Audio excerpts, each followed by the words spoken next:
we are here, the Titans. And you can't see it from over there, so you know, see Titans. All right, blessings. Yeah, man, we're there, man. Yeah, man. The Titans, we are here. All right, up. Up. And that's how we keep it. Tonight, hot, you know. And well, every night, you know, so we always hot. So, you know, so tonight, you know, not but be a fire. All right. Be a fire. Pure fire. Because, Byron, yes. We have a Prime Minister of Jamaica, the lightest man in the universe. Before we even start the show, I'll put up the team with Team Titans. You know, the man in dangerous. The man go by international news, you know, brother. And the man go up there lies. And them can't even say that straight line, no make no sense. You know how much people in them just release it in the paper. You know how much people there in the 900, nearly 900 thing where him say whooping, 800 hard whooping, can't say 900 you have. And 90% type of you know how much people in them? 400 hard people. Okay. So all that work. We don't have so much. So how much shelters we actually have? I like Mackenzie that tell us certain things them not use. The one them use maybe 60 maybe I think it might less. Because you don't need so much shelters. Because one shelter remember it will X amount of people. But all the they like Portmore and them things, they remember most of them just slab house. Enough people have some house for the narrow out. And if your neighbor grown you have slab house, you go over there instead of go leave and go be in a shelter or something. So them to stop tell lie. I could start this and never go beat him, yeah? Yes.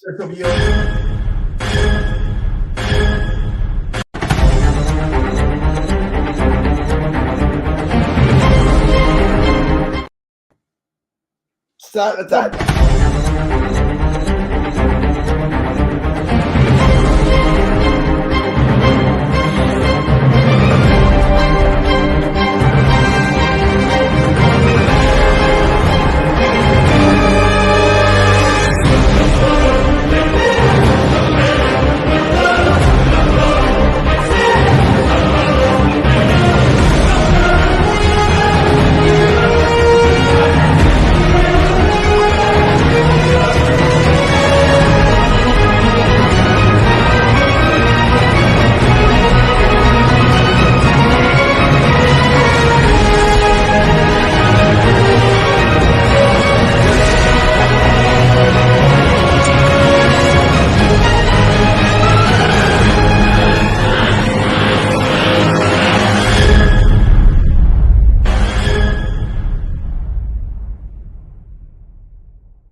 Yes, people, we are here.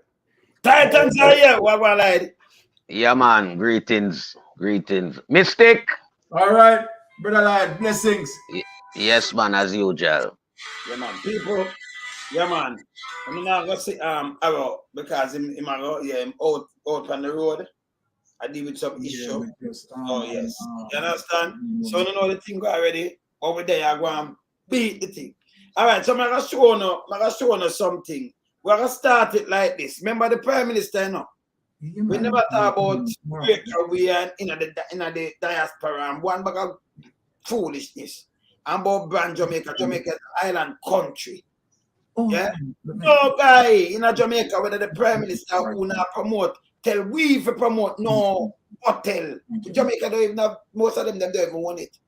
And the one where Bush Stewart own, and a few we, not our own. You understand? So we now matter. We are seeing everything good in the Byron. Yeah, me just get kicked out a while ago. Me come back in. No, you're there in me. I go see you good. You know see me? No, me not see you. Hold on, me re-enter. Yeah. All right. Come back in. You can't see yourself? Yeah, me. Just give me a little bit. Yeah. We'll take off one of them here because move one of them from the studio. Yeah, man. Yes, people. So we want to show you, but we're not going to straighten something because we are seeing good and everything. We're going to show you how much people. Remember, the Prime Minister said 900 shelter and 90% of them activated, right? We're going to show you how much them released to the paper. Remember, we don't do tabloid run now, right? We not do it. No. So, meanwhile, Byron, we're going to do this. Let me just show much. We're going to start from this. And I'm going to hear him lie to the international news media, to the press, Al Jazeera. And then him have a water minister. I don't know what him do on line. I don't know where the water minister do on line, Byron. Yes. Water minister in up on line that a Junko jacket. And him a get different figure. So what me want to show you, you can hear me good, right? Yeah, man. Good. You good? Yeah. Good. All right. So me don't know what him a do on line, people. Yeah? But let me show you what them say today. Let me show you right now. Right? This is what them say now. This is what out. We're going for them official figure when we say people have to register, right? Look on this. When you can't see it good. Yeah, when you can't, so much people in the shelter class, Jamaica. I could hear what the Prime Minister said about shelter. I'm push it up that we can read it. Byron, look if you can't see it good. You can't see it? Yeah. Of disaster preparedness and emergency management says 488 people are in shelter across the island amid the passage of Hurricane Beryl. Acting Director General Richard Thompson said that figure 109 people are being sheltered at Old Harbour High School in St. Catherine. Thompson, who gave the update at Agpen, because Agpen, remember not Agpen, you know, Agpen, because it's not the Prime Minister office. I don't know what they are doing there. Yes. Command Center, where the Prime Minister Andrew Holness held a press conference, indicated that the agency has enough supplies to support those being housed at shelter. But we never see no supplies at all. Not even water, we see. So we know some money chopping. We never see no even fall up bed or nothing. Because we have some mega show. So when there's so much people there in the shelter, people, look, I can play something now. When you see it clearly. Right? Yes. When I see this clearly, Byron. Yeah, man. All right. So I can play in the international embarrassment. I can move this. I can play the international embarrassment now. Where the Prime Minister tell me how much shelter them have and all the people them. I will play some other things and listening. Prime Minister Andrew Holness. Listen me, man. Just stop with a lie business. I mean, I know how where I get if I stop. You know, like a psychopath or something, but him have to tell lie. I can play this and I can dissect him. Look here. And matter of fact, here when I'm talking about how him force and what him do, I'm going to play some of that video with him, you know. It will show you from the source so we have it, you know. We know the foolishness with him. Look here. Under our disaster risk management. Jamaican Prime Minister Andrew Holness, who joins us live from Kingston. Prime Minister, thanks so much for your patience and for talking to us at what is most probably a very busy time for you right now. Can you just tell us how prepared the island is and what preparedness you're at the moment? So the government is at its highest level of alert and preparedness. All our entities that are responsible for disaster and emergency response are mobilized. We have 900 shelters right across the island. I would say that about 90% of them are mobilized and ready.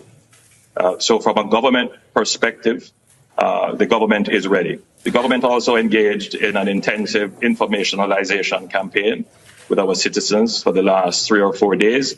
So from a household level, the Jamaican households have information about how to protect themselves, how to protect their property, and how to respond after the hurricane has passed. My own assessment is that every Jamaican is taking the necessary steps to protect themselves. And you say every Jamaican, right? And tell you how much shelters them have. Yeah, 900. Their property. 900 shelters. And how much of them himself up and running? 90%. 90%. That's like 810. Yeah. Yes. And to be able to recover quickly after the hurricane. So I think the island is prepared. We are informed. Right now, we have started to experience hurricane conditions, but not yet severe. So we are still some way out, maybe 3 or 4 hours out from actually experiencing severe hurricane conditions. We are expecting that by virtue of the category of this hurricane, which is projected now to be at category 4, and when it reaches Jamaica, it could potentially downgrade to category 3, still a dangerous hurricane, which would cause storm surges, heavy rain, potential destruction to coastal infrastructure and residential and commercial properties. And in the interior, we may very well experience landslides. But we do have plans for that, and we are prepared. So, Prime Minister, I don't mean to interrupt, but in terms of that preparedness, there will be a different policy for those that are living in urban areas to those that are living on the... I want to listen to this note again, you know. I can't not fly my tell right, so, you know. Internationally, you know. Coastline. How are you advising people who are living on the coastline that would have to move, perhaps, would you say, to the interior? And what sort of numbers are we talking about? The man said, what kind of numbers on the coastline? Him not answer that. Listen. Well, we have identified all our low-lying areas, and that is essentially on the southeastern coast of Jamaica. That's a center mass, you know. Southeastern around them side. Southeastern. Yeah. And like the south, like it's a southwestern, southeastern, a center mass up them side. Where we would have potential significant damage. There are shelters in proximity to these areas at higher ground, and we have implemented under our Disaster Risk Management Act an evacuation order. Once we have made the assessment, and we have made some assessments, then we will enforce those orders. Enforce those orders. Remember? Yeah. And assist residents in relocating. But outside of that, for the last 3 or 4 days, we have been imploring residents, and some have responded and have moved voluntarily. Prime Minister, Jamaica is no stranger to hurricanes of various levels historically. What lessons have been learned in the past that have actually... Okay, so when you hear him say, Kingston. So the team well prepared, that him say, right? When you hear that, right? Remember, yeah. I'm going to hear it again, people, because I show something, you know. Now I play him again, not our word, not my word. And a Byron word, I know. Minister, thanks so much for your patience and for talking to us at what is literally a very busy time for you right now. Can you just tell us how prepared the island is and what preparedness you're at the moment?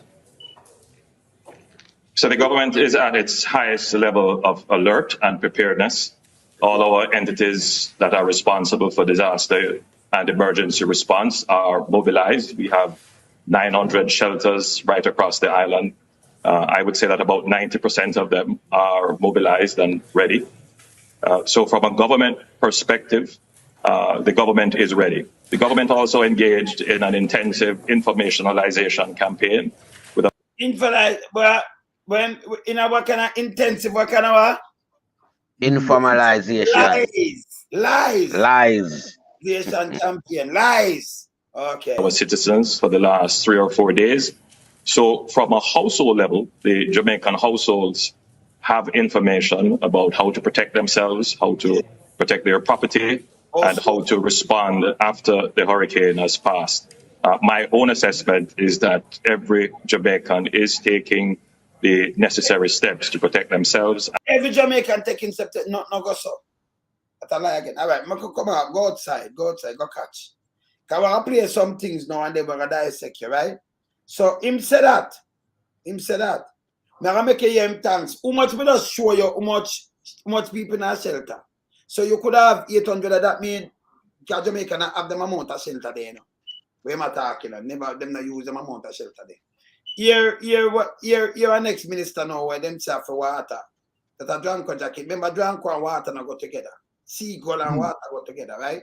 And them things. Listen you now. Senator Matthew Samuda and meteorologist Evan Thompson, both with Jamaica's Ministry of Economic Growth and Job Creation. Thanks so much for joining us. Him shouldn't do this on either. Him shouldn't do economic growth and job creation. That's will be a different agency. Listen again now. Thank you so much for having us. Senator Samuda, I'll start with you because you've been leading the hurricane preparation. What are people and businesses in your country doing to prepare for this monster hurricane? Well, there's a great deal of anxiety as we'd have seen the impact of this storm in Barbados, in St. Vincent, and of course in Grenada.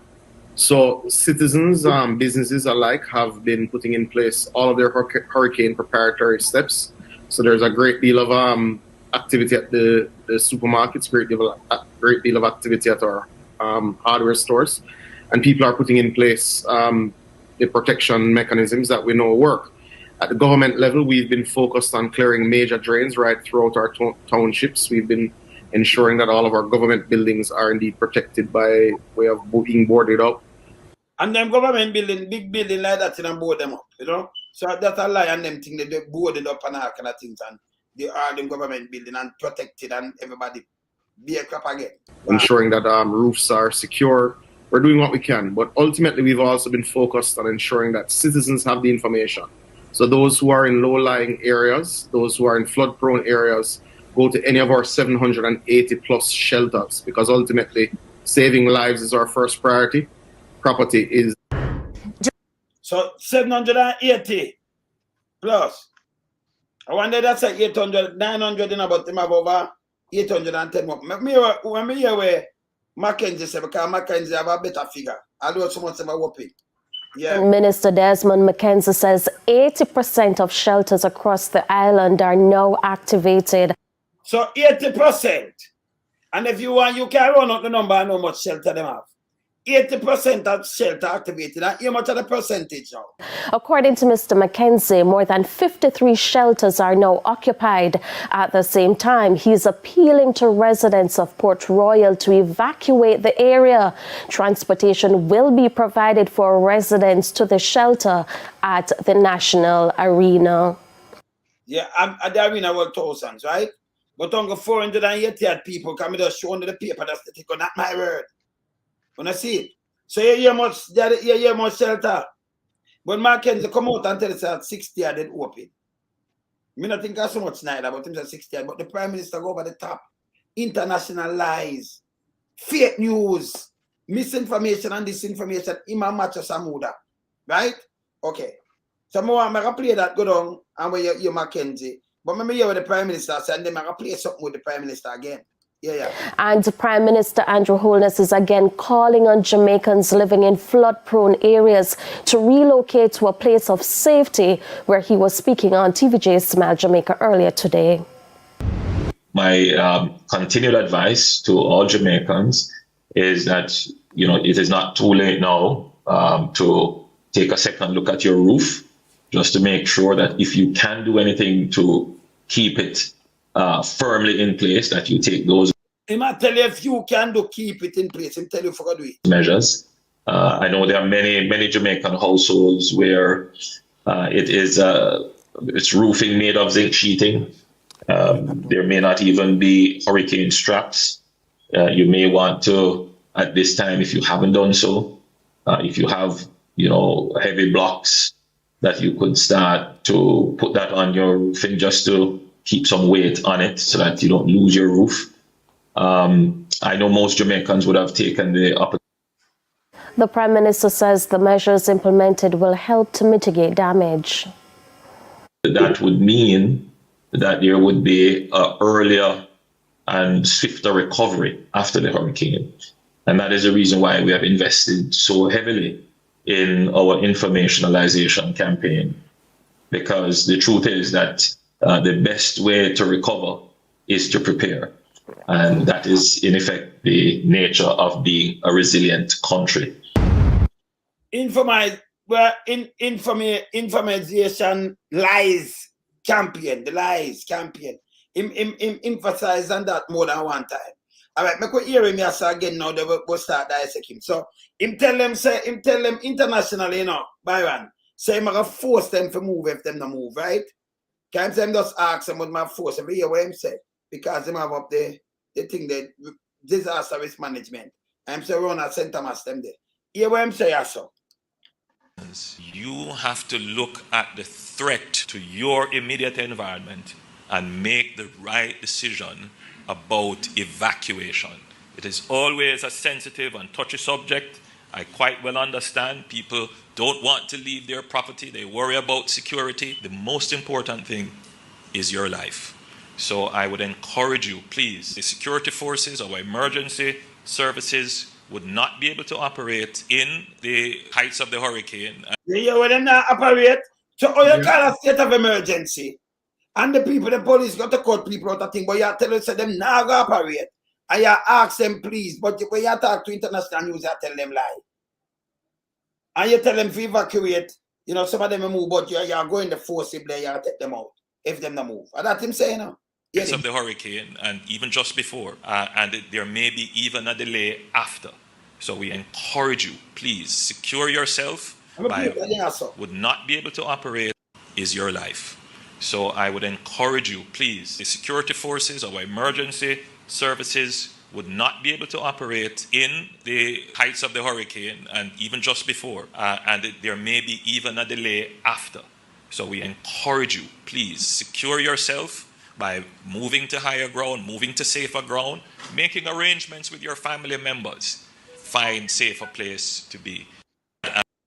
So the different motor twist all over the place. Now play one more thing now, Caroline, can make no mash him up here now.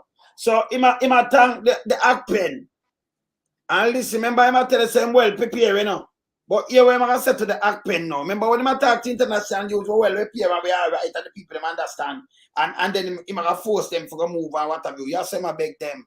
You know, then I want me just play and tell them for tie down them, put black on them all stuff. Hear this now. Hear this again. Prime Minister Andrew Holness is applauding first responders and the National Disaster Response Team for their coordination of mitigation measures for Hurricane Beryl. You have done so far an excellent job. Let me start by saying that, you know, we don't have all the resources that we want. So when you talk for international news, you say, well, ready, and you hear what I tell about this guy? I have them, this is and me I say it, you know. And me. So all you believe in him? What feed him out there? You hear me? Look here. We don't have all the tech that we would want. But the truth is that we have a very good institution in ADPEM. We have good knowledge. We have good experience.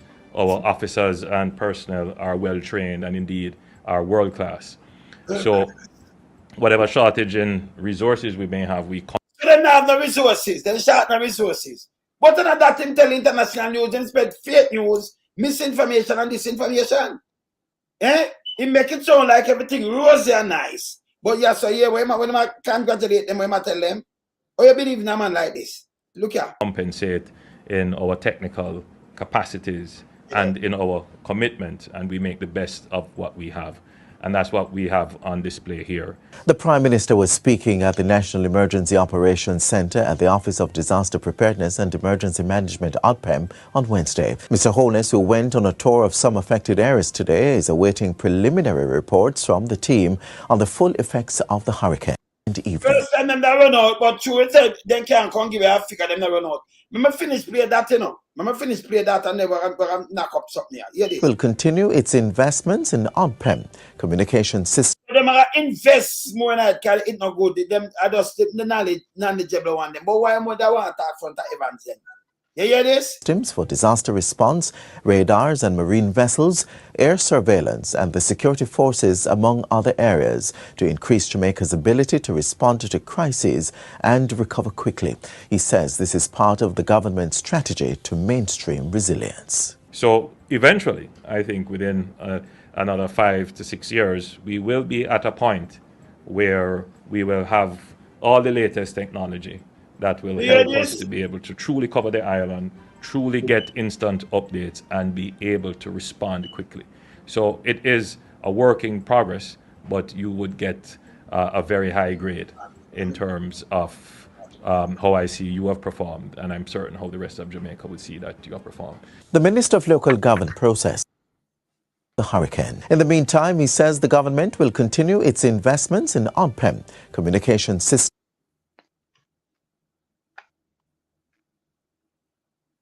Say I invest in it, you know. But when I talk to them on an international level, another thing, they say the government well ready and everything. You hear this? Systems for disaster response, radars and marine vessels, air surveillance and the security forces, among other areas, to increase Jamaica's ability to respond to crises. And him never there everywhere in the country neither. Listen. And recover quickly. He says this is part of the government's strategy to mainstream resilience. So eventually, I think within another 5 to 6 years, we will be at a point where we will have all the latest technology that will help us to be able to truly cover the island. To truly cover the island. But him just tell them so we're good and we cover, don't it? You so much lies alone this man just tell in a 24 hours. It's unbelievable. Truly get instant updates and be Truly get Chem don't have the instant update. Truly forget instant update then by the next 5 years. So I look at 5 years to do it. After I got 8 plus. I will my draw a card pan. able to respond quickly. So it is a work in progress, but you would get a very high grade in terms of how I see you have performed, and I'm certain how the rest of Jamaica would see that you have performed. The minister. So I could join my panel now. Byron, where you from the man because boy, I'm sure me have completely. You hear this? All right. I'm getting a little bit. You get a feedback. Yeah. Yeah, You know, hold on. No, come on. Hold on. Start now. Yes, testing. Yeah, hear me correctly? Yeah, man, I hear you, man. Okay. Now, when you have, no, me, hold on. Let me just, sorry about, I think it's on my side. Hold on. Shit. Yeah, I'm telling me, I would like to have something, yeah. Yeah, I think two windows open. Yeah, 2 windows. Take off one. You take off one. You just move one, yeah. Come in back now. Yeah, man. Lied. Can you know, Byron are coming back right now. But can you imagine when you hear? What a man Well, like, I hear 2 report of contrast, summary. Because first and foremost, as they relate to him not covering the entire length and breadth of the country to find out firsthand, the situation as it exists. And I mean the numbers them in relation to the other interview done, they're not adding up because one is 900, one is 780, and one is between 53 to 63, yes. Shelters. So I mean, we are not getting the true reflection as to what the situation in terms of, shelter being allocated across the island. But when I look at the numbers and based on my own perception of knowledge of Jamaica and the population that exists and the landscape, I mean, on the Desmond Mackenzie number would have, bear a true reflection of what the number should accurately be or close to accuracy. So I mean, I just have to rubbish what him said on the platform that him went to do the interview with the reporter. And I would have think that you would have him be speaking with people in like UK, Canada, or US. But this Al Jazeera thing look like a Middle East enterprise. They must speak in with. They're in the US because that's a British one I work. So them they everybody like CNN and everything. Okay. So yeah, worldwide. You notice a British that I speak to.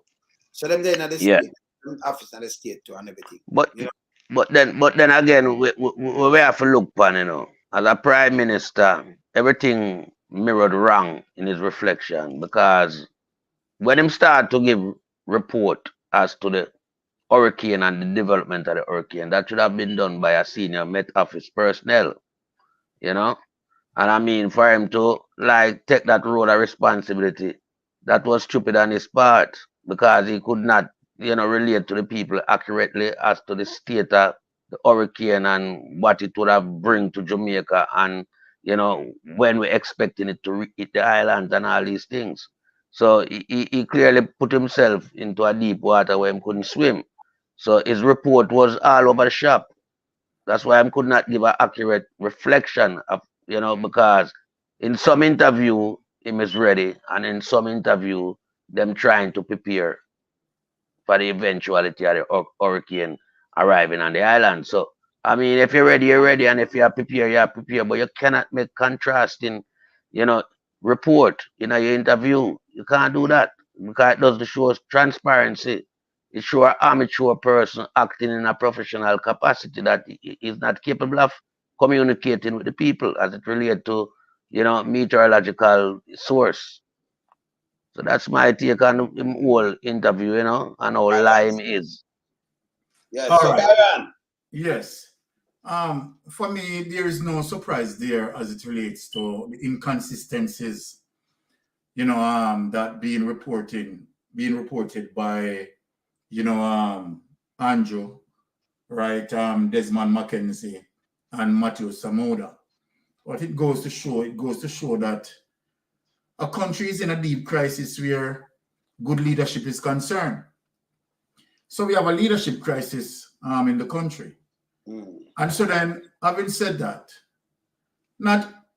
it stretches across the entire government that Andrew Holness leads.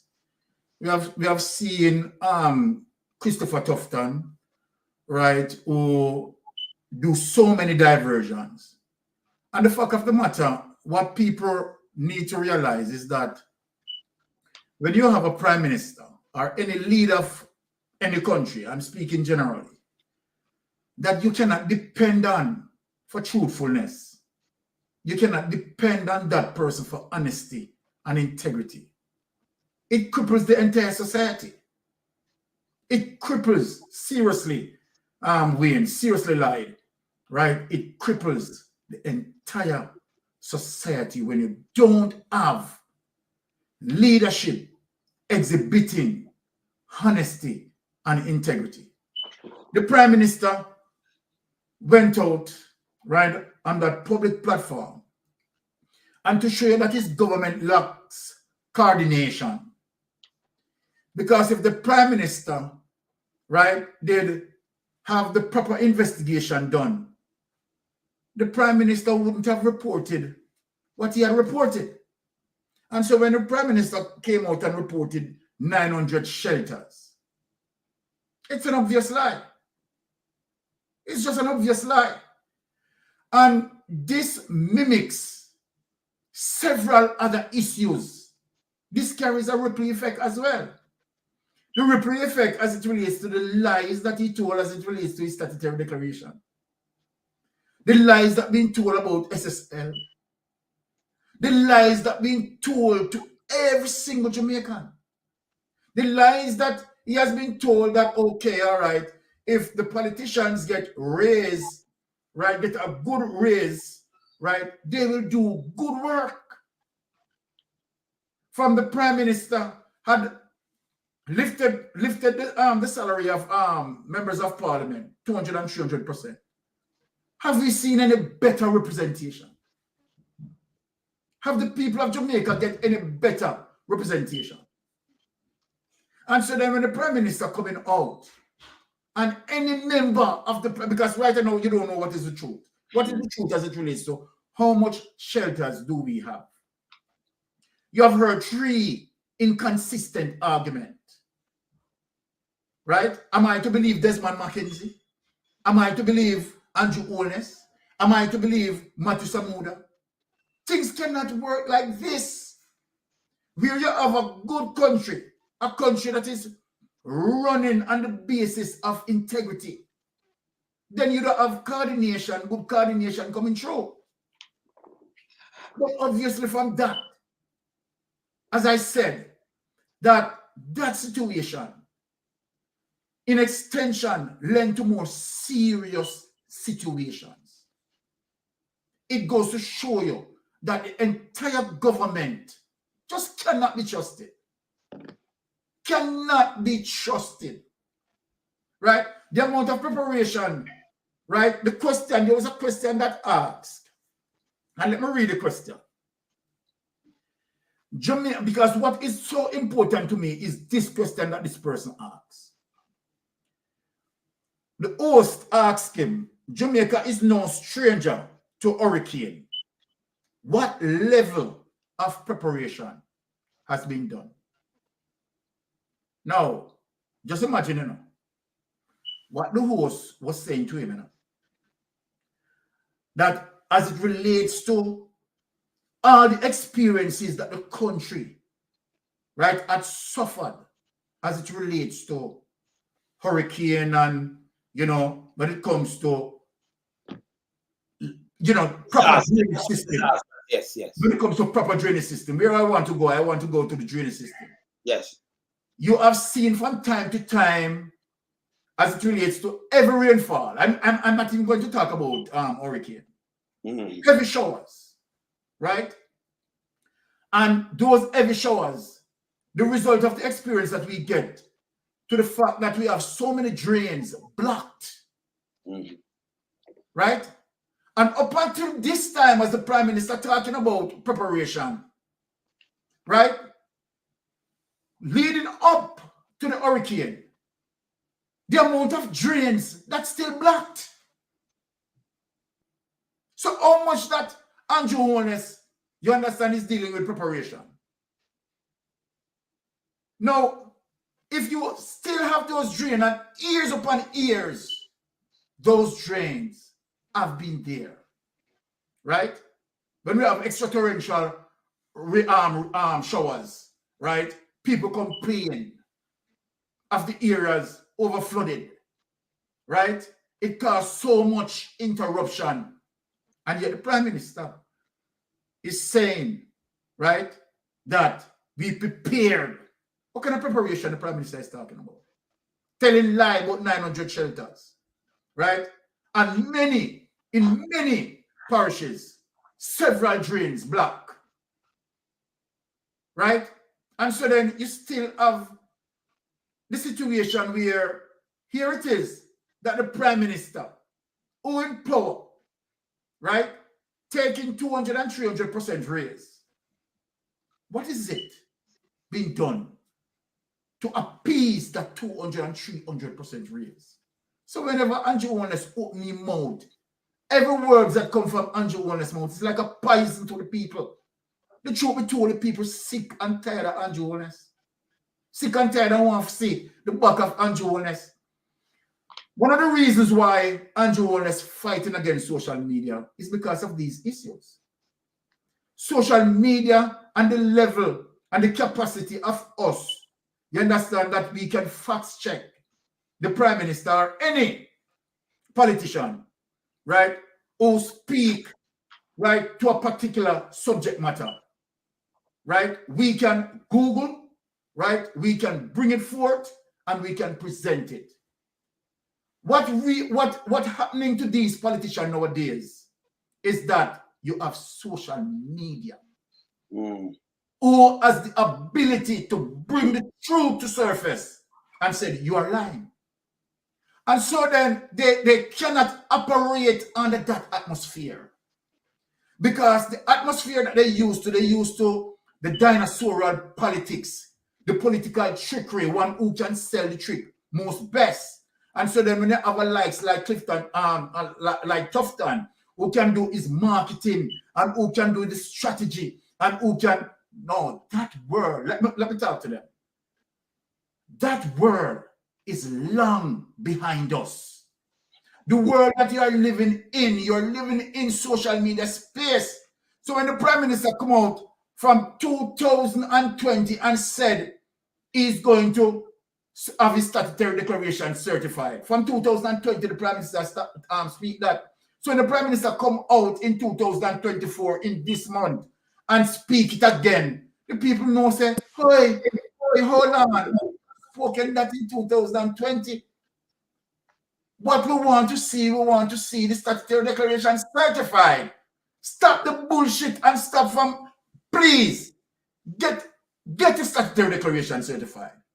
And if you can't get the statutory declaration certified, step aside. Good. Step aside. Now the PSOJ, right, and mainstream media, the primary thing that they need to speak about is a country that lacks leadership and a country that overwhelmed with corruption. So every time I have to listen to Andrew Holness, it grieves my heart because this man is 100% corrupted and it bleeds down through his entire government. There's nothing Andrew Holness can say right now that could, half of the country would say, yes, we believe. It is so bad with Andrew Holness that every time I'm talking, upset majority of Jamaican people. It's best that Andrew Holness find somebody else to speak.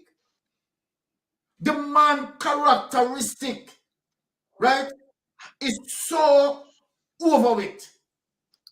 It's worse than the abyss black. And so then, guess what? What we need is a truth and reconciliation. You're not getting the truth out of SSL. You're not getting any truth out of FINSA. You're not getting any truth out of the statutory declaration. The hurricane preparedness, you're not getting any truth out of that. We cannot listen to him anymore. We cannot. And then, we are not getting any truth out of him attacking us. And when he attacked us, in saying, don't listen to them because they are lying. I am asking Andrew, and let me say this, the next time you come out, Andrew Holness, and speak, what I want you to do, Andrew Holness, itemize the lies that we told. Give us the chance that we can defend ourselves. So say to us that, okay, they are on social media saying item A, they are on social media saying item B, they are on social media saying item C, and so then you give us a chance, right, to prove. But you notice the Prime Minister just come out flatly and say, they're lying, don't listen to them. What are we lying about? So until the Prime Minister can tell us on social media what we are lying about, the Prime Minister, you just need to shut up your liar mouth. Argument done, and I yield back. Yes, sir. All right. So Lady. So Lady and Byron. So the Prime Minister come out and the man said 900 shelter and 90% and 900, they are about 810 shelters. Yeah. We don't have so much shelters. Him said them close approximately some close shelters about. We don't know where him get that from. But we could just show the paper again. We can't show you, say, there's not even that much so much shelter running up. Right? I'm going to show you some of the shelter. But you'd rather go the one with Desmond say the 50th or the 60th, can come tax at 60th, right? Remember, you have 14 parishes. Break them down. If you have 14, Kingston and St. Andrew workers, one, like a twin parish, right? But let's break it down and say 50 shelter. Remember, most of the people them live in a Kingston and St. Andrew and over Portmore, a part of St. Catherine. Majority, more than half of the population. Like St. Thomas maybe have 90 or 100,000 people, if them have so much. Portland not have so much. So the rest them not have so much people in there. Even from like St. James and them things. If you have 50 shelter in each parishes, you'd have 50 shelters, you'd have 700 shelters right across. Then we still have to go up to 800. You know, 50 shelter in a Kingston and St. Andrew itself. Much less St. Thomas. We are doing 50 shelter up there. Portland. Crazy. You understand? So these are like, but me show how much people go out, because them register, them that for register. Again, let me show you why we know it's a be a lie, I tell Andrew. Look on this. This just come out of the paper, not my word. When I see this good, how much people that say, remember open it now, because I read it before, but you can't see it. How much people that say, Byron? I lied. Yeah, it's 488 people in shelter across Jamaica. Across where? Jamaica. Okay. And who said, look, see the Jamaica cleaner, look, the Office of Disaster Preparedness and Emergency Management says, not we, the same office, we're in a FEMA office. Let's look at that. 488 people are in shelters across Jamaica, not across Kingston and St. Catherine. Across Jamaica. And out of that, the most were out of that was sheltered down at Old Harbour School, 109. You see this? So, oh, you have 900, you have 800 at shelter, but no, Anjo. You too lie, brother. You resign with the lie, them, man. So, this alone tell you, this alone, me just boy own away, my say, you know. So, you have so much shelter, but not even one fair shelter if you'd have even 488 shelter open, that means one fair shelter. Then, if you have 488 open, not the 810, one person per shelter, that wouldn't make no sense. And him said, them prepare. But when we look at the shelter, them not even bottle water them have. So them all come and give you a bill because them are criminal. They are criminal. They are criminals. Them think people have no sense. If me just show you how much people out there in the shelter them, the big national arena have 12 when the news go up there. Not my word, I'm play it. Because, you know, when we talk, we like a couple of things. And by the way, you tell them to come out and come out. So we're like, I'm going to lie when we use them one word and them one video when them chat. And then we use against him. Where am I going to come and say? If they have nothing to say, all them need to do is go catch and go lay some egg. I'm a liar. I'm a liar, this thing about what the face of the earth. But him could have said, you could have, no, but I see you no Byron and lie. But this guy could have come out and say, oh, them tell lie, don't listen to them. What a lie. You live in a one room, and me say so. And then you live in a two room, me show say you say so. Not my word, see that? Not my word. You see? That's in play, you know. And I mean say so, you know. Are you? So we use your one word, and when you release things, now you release this with the act pen. We call it act pen because an act pen. No, it's an act pen that up in the Prime Minister office. Some now yeah, man, ag pen. No ag pen, you know. Pen. Ag pen. Pen, yes, ag pen. With the Branag, I star it, you know, the Branag. Me have me I soon show name in the people. I soon show the Branag. Can't you me have on the boxers, me no want to show name, but me have to show name. Yeah, man, me have on the boxers, in no manners. See? It's an ag pen up there. Yes, to the Prime Minister come and thank them. And I tell them that them not have the resources, but them have the skill and them have the knowledge. But him out the international network, you know, TV, you know, international thing, but the world, it cover the whole globe. And I tell them, say, I'm ready, and everything ready. And a 900 of this and 90% and not go so. And then them have a Dranko jacket. Remember, you know, I never see Dranko go deal with water, you know, I know at seagull and some other penguin and them thing. The Dranko jacket and water na mix. Him shouldn't even then be a water minister. Him come out and say 800 and add plus 880. I'm 780 plus. Know that him say? Mm-hmm. Yeah. And dead man Mackenzie come tell you now, say, all right, Tita, we can play it. We can play it. And we're now joined by Andrea Chisholm, who is at the Office of Disaster Preparedness and Emergency Management, ODPEM. She spoke with representatives just before midday. So we're now joined by Local Government Minister Desmond McKenzie, who is actually fresh from a briefing with the staff at ODPEM. Minister, thank you so much for speaking with us. First of all, coming out of your briefing, what is the latest? Well, so far I've been updated on the number of shelters. We are close to now some 60-odd shelters across the country. My information also is that at least 85% of our shelters are in operation. So 60 and 85%. So you cannot, if you the 60, if you are the maths good and less, and the maths teacher from over Portland and teach us up.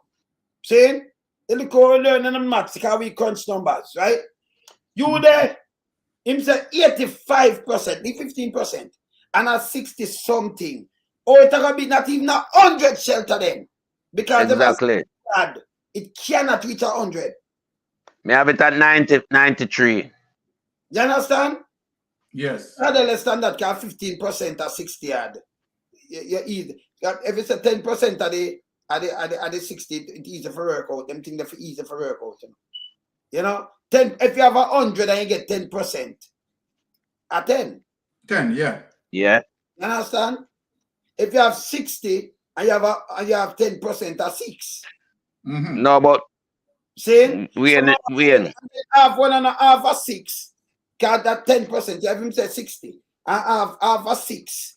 half of the 60 be 3, so that's 15%.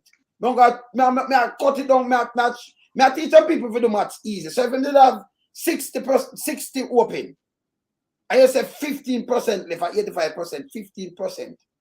Right? And you want to know the 15% for roll it after 100, easy for work out. The 15%. Mm-hmm. The 15% at this. See? So it not reach up there so yet. You understand? So right away, 85%. You see me I say? So right away, it not nowhere close to that. Kevin said 10% at 60. 10% at 60 how much? 6, 10 at 60. 6. So 6. And 5% at 60, that'll be 3 then, brother. So if you have 6 and 3 is 9. So if you have 60, you add on the 15%, you know where you get 69. And if you have 63, you can add it on. So it's simple to add. See? Simple mathematics.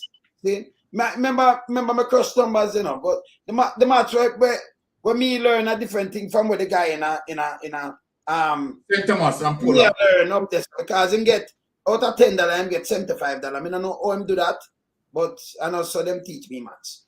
Okay, I teach people how to crunch some numbers fast. Whether in a billions or trillion, we can crunch them fast. Okay, so there is no way you can get 900. When him say 85% and him they like 60 something, depends on where him they. And even if him did say 70, 10% of 70, it'll be 7. 7. And half, if you want, if a 5%, it'll be 3.5. See? So if you work it out to 7 and 3.5, it's 10.5. So work it out 11. So that add 11 and the 70, they get 81. You understand what I'm saying now, brother? Mm-hmm. The 100. I teach people to eat maths easy, See? You understand? So all them get 900 and a 90% tight up. Not my word. So yeah. And this is right across the country. One of the concerns I have, and it came out of the meeting, and during that meeting I had a telephone conversation with the mayor of Kingston and the councillor for that section in East Kingston as it relates to Port Royal. 2 buses went to Port Royal from very early this morning. The Jamaica Fire Brigade was there, the team was there. The mayor spent close to an hour. The buses left Port Royal with probably 1 person in the bus. 1.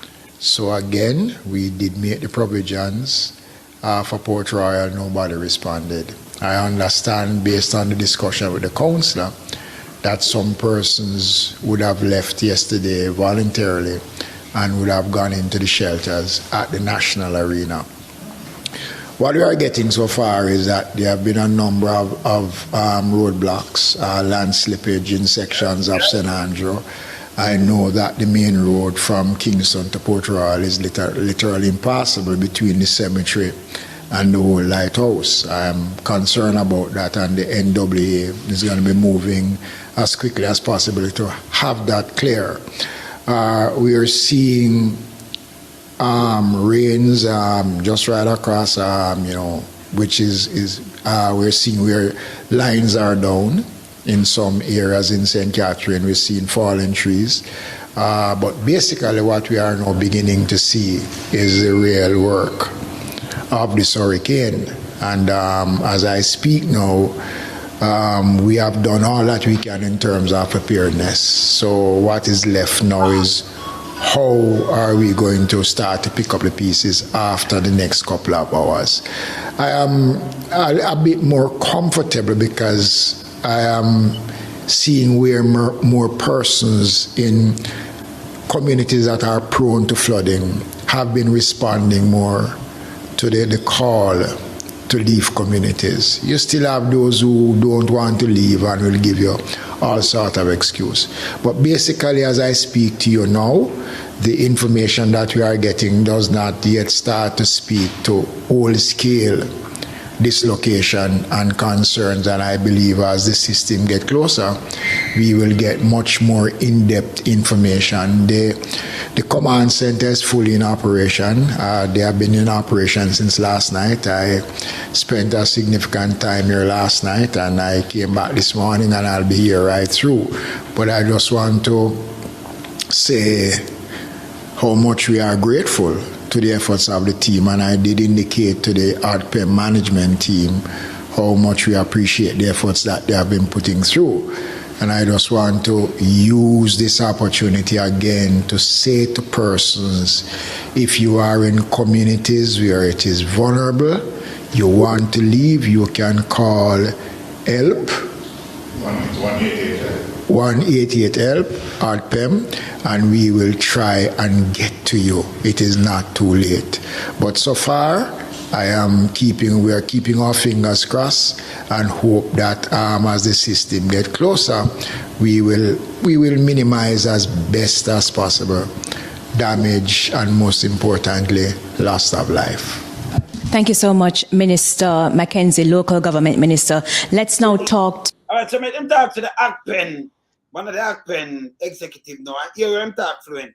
To Mr. Richard Thompson from ODPEM. Mr. Thompson, could you just come this way, please? Minister, if you want to stand beside him. It's not ODPEN, it's ACPEN. That's fine. Mr. Thompson, let's pick up on the issue of shelters. Minister mentioned that about 85% of the shelters are opened. Any idea as to how many persons are in the shelters at this time? Not at this time, because what is happening now, as the persons go into the shelter managers have to log those. And the numbers are disaggregated. So you'll get women, children, men, that kind of age group disaggregation. And then that will come to us. So persons are gradually moving into the shelters. Because we gave the information earlier to say, look, system is getting closer to us. If you're in flood-prone areas or low-lying areas, move now to the shelters, because we don't want a situation where at the impact, persons are trying to get to the shelter. That is too late. We only have to move if you have real emergency at that time. So persons are gradually moving into the shelters. We're expecting up to probably 6 inches of rainfall, 6 to 8 inches of rainfall, based on what the discussion that we had earlier with Evan Thompson from the Met Office, and that is significant.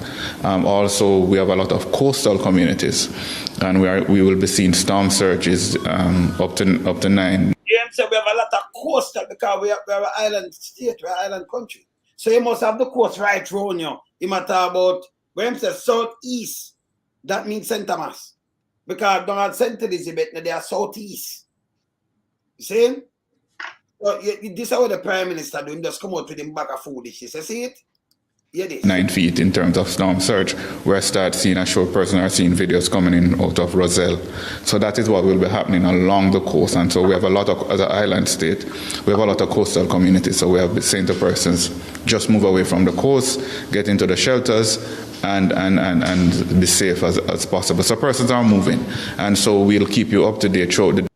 No, that Sonia, no. Him say 65 of them open. If him say 65, and that's around 85% out of the total of 100. So if you have 60, and then you have 60 and 85%, then you add up the rest, so you don't know much in total. You understand? If you have 60 and the 85%, then you don't know it's 69 of them. 9 alone no open. You understand? So you know go backward, you go forward. You say 85% of them open, I use. You understand? Yeah, so you do the maths, yeah? Yeah. Once we have crunched those numbers and the disaggregation as to what the shelter crunch numbers too, that nice. Population is like. But the good thing is that persons are actually going into the shelters. Over in Clarendon, some residents. I go past the Clarendon, boy, you hear something. All right, see when I shelter your people. No, the shelter you what? Just look on the shelter where you send the people them in. I cheer and think me not see no bed yesterday them tell about food and think them start because them I give a big bill. Let me see that shelter here. Let me see that shelter here. Cottage Primary School, which is being used as an emergency shelter, and I'm with the supervisor here, Miss Williams. Miss Williams, how many people we have here right now? Okay, we have one registered right now, 34 people. So 34, 488 because them have already started, you know. look, just looking in the background, in the shelter. Me see fancy black. So if rain a fall and this is a zinc top, water blow right in pan you. Right in. And this is an emergency shelter. You know, cover the fancy black them, you know. Remember hurricane, you know. See? And I cheer them. I say you have to go sleep on the ground like a dog, like animal. Me not see no roll out bed. Me not see no water. Me not see nobody like to serve you at meal or nothing. It's just a shelter. But yes, still the government have come up here how much billion them spend on them shelter. Garbage again, you know. This is a hot mess. Look in the background. Eh? Wayne, this is a hot mess. And I want you to just make the people see that clearly. As I talk about what defines to be a shelter, right? A shelter would have been prepared within itself in terms of having certain basic facilities there, right? And just look at that. This is a hot mess. This is a shelter. Yes, this cannot be a shelter. Then any fancy black for the ear come in. So if ear come in, water can blow in pan you. This just show you that this government is absolutely a scammer government. And you know the worst thing of this? You are going to hear how much billions spending to clean up all this impact from the hurricane. Of course. This now give them opportunity now to chop again. You know? Yes, because they're a chopper. Exactly. This going to give them opportunity to chop again, added more inflation, killing off the people of Jamaica. And tell me, get out of this again now. So she said, how much she said there, so remember, any of them said, all harbor, this is not all harbor, I'm supposed to occupy somewhere in a Clarendon, and all harbor this store. But she said 30 yard plus a next 109 in a all harbor. So when you add that, 140 out of the 488, in a them two look a place where so much shelter now open better. So much shelter now open, and 60 had never open that lie too. But it's better than him say 65, more than you come and say 990% of them up and running. I say 780, those are total lies. Just this is what you say, yes, sir. Hear what you say. Portland Cottage in Clarendon. It is a seaside community located on the southernmost tip of the parish. And right now, I'm specifically at the Portland Cottage Primary School, which is being used as an emergency shelter. And I'm with the supervisor here, Miss Williams. Miss Williams, how many people we have here right now? Okay, we have unregistered right now 34 people. And how many can the facility hold? Over 200. Them can hold 200, but a 34 there. You see it? What would be your advice? Obviously, our space. What would be your advice to residents here in the community? Okay, I'd advise them to come out to the shelter because it's the most safe place right. This cannot be a zinc that turn up on the house. This cannot be a safe place. Look at that shelter. You may look all outside from the door the right there, so to the back. And a fancy black this. This house stop can live up to. Fancy black, so we not go through it and I move and it come out and them think about safe place. Never may I build that to you know. This cannot be a safe place. Yeah? But look what them call safe place for people, brother. The place open, you know. So what I want to ask, no one find out, okay, all right. Do you have a nurse there, right? Or even a nurse practitioner there? How many? Good question, but may I show you up at the arena now, where you think that are the big one that. What happened to the first aid kits and all of that? Right? All of these things need to be considered. This is a foolishness. Right. But money, where I hear the money, you know, all this where I listen out for you, you know. That's why I can't take the Titans on here, you know. I the money in the wilderness because we are dissected to the T. No, with a category 5 hurricane coming, they need to come to the shelter to be safe. It's time for a break. Stay with us. More stories. Equipment carrying out some last-minute drain cleaning activities. No, you remember them that close. I think the opposition tell them about them at clean drain. And them say not no go so, you know. You understand? Them say not no go so. But yes, still them a clean drain. Yesterday afternoon, when our news team spoke with the chairman of the Portland Municipal Corporation, he informed us that all the drains in the parish were clean. It's still not clear why these equipments had to come out this afternoon to carry out this work. Now, earlier today, I was in Port Antonio. Not much movement in the town of Port Antonio. However, about an hour ago, the municipal corporation representatives went into the town and took the homeless people from off the streets. We're being told they were being taken to shelters and other areas here to just ensure that they remain safe. People, let me tell them about this now. I come when the man talk about looting, I'm tell them, so, them people are people, you know. Take them off of the street, you know. So the guy at Portland go take them off. I know you have some people. I say, yes, good thing because him take them off of the street. Never for them idea.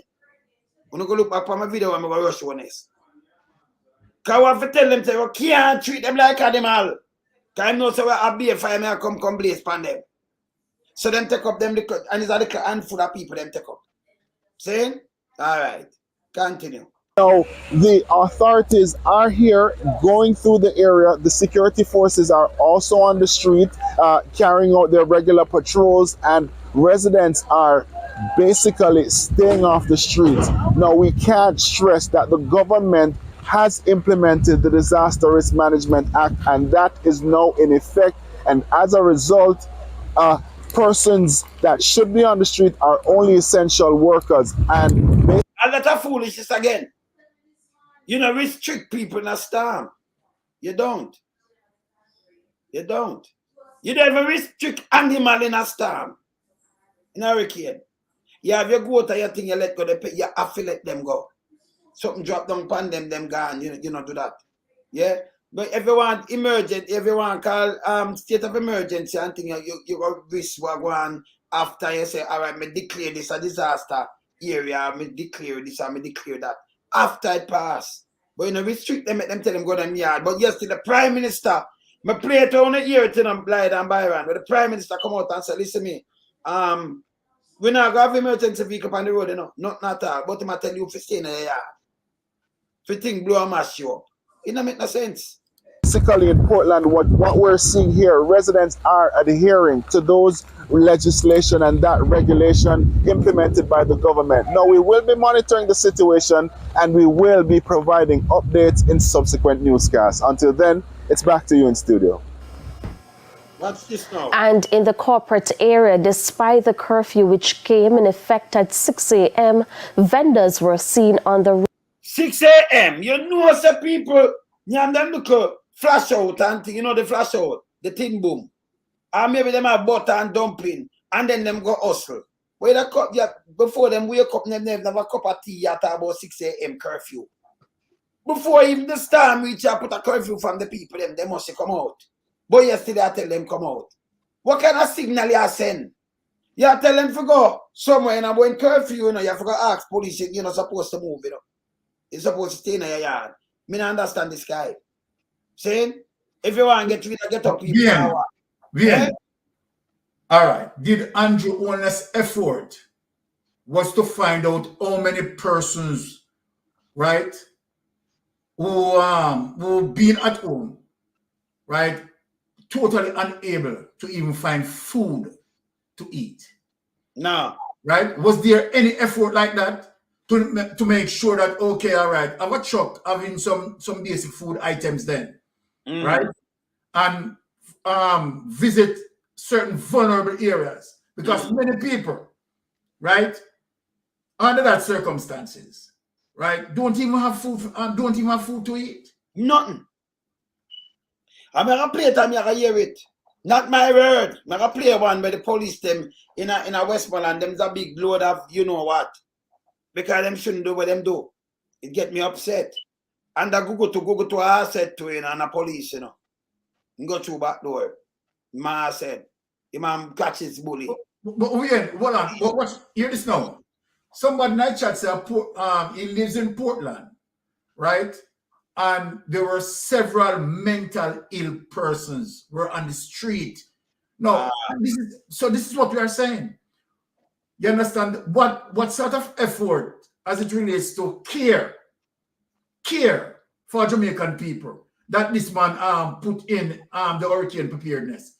Because number one, many of those mental people don't even know the hurricane come. No. You understand what I say? So what sort of care to know, well, all right.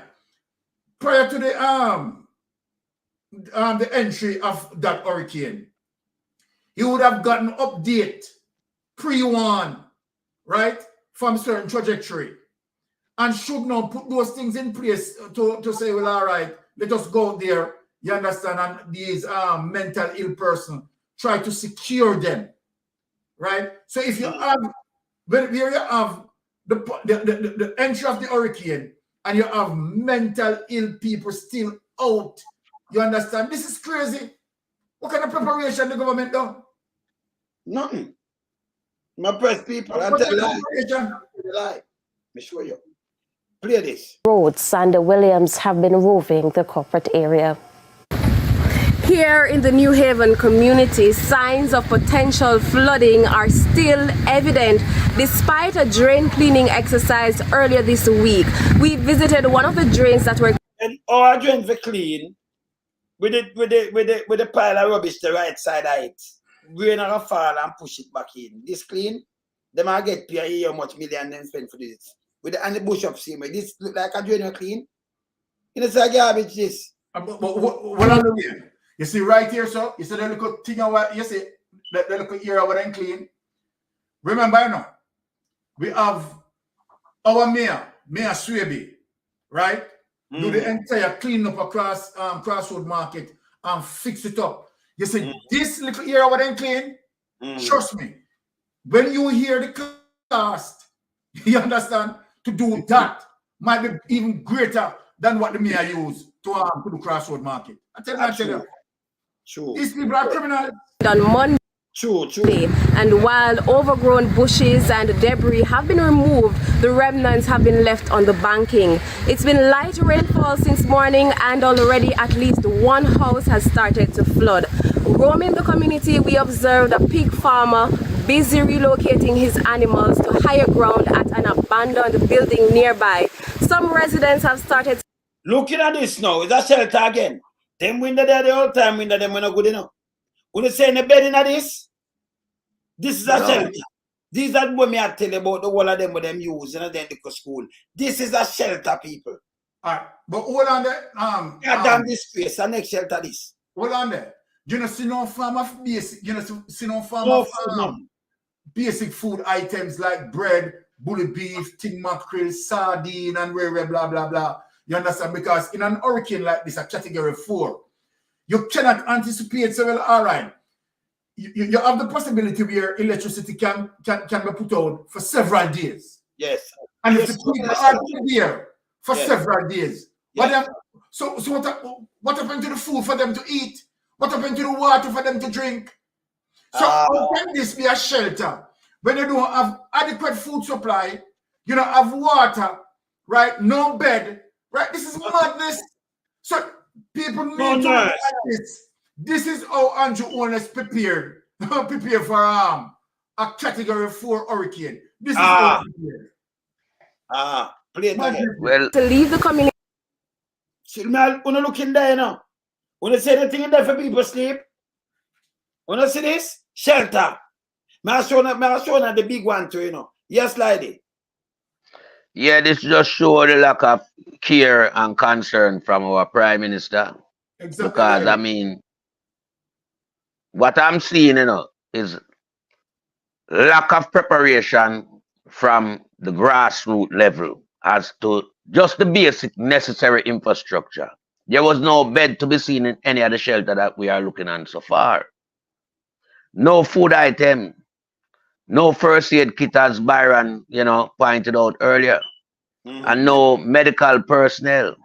So this is just like a catch for the people. That's not a shelter. Business.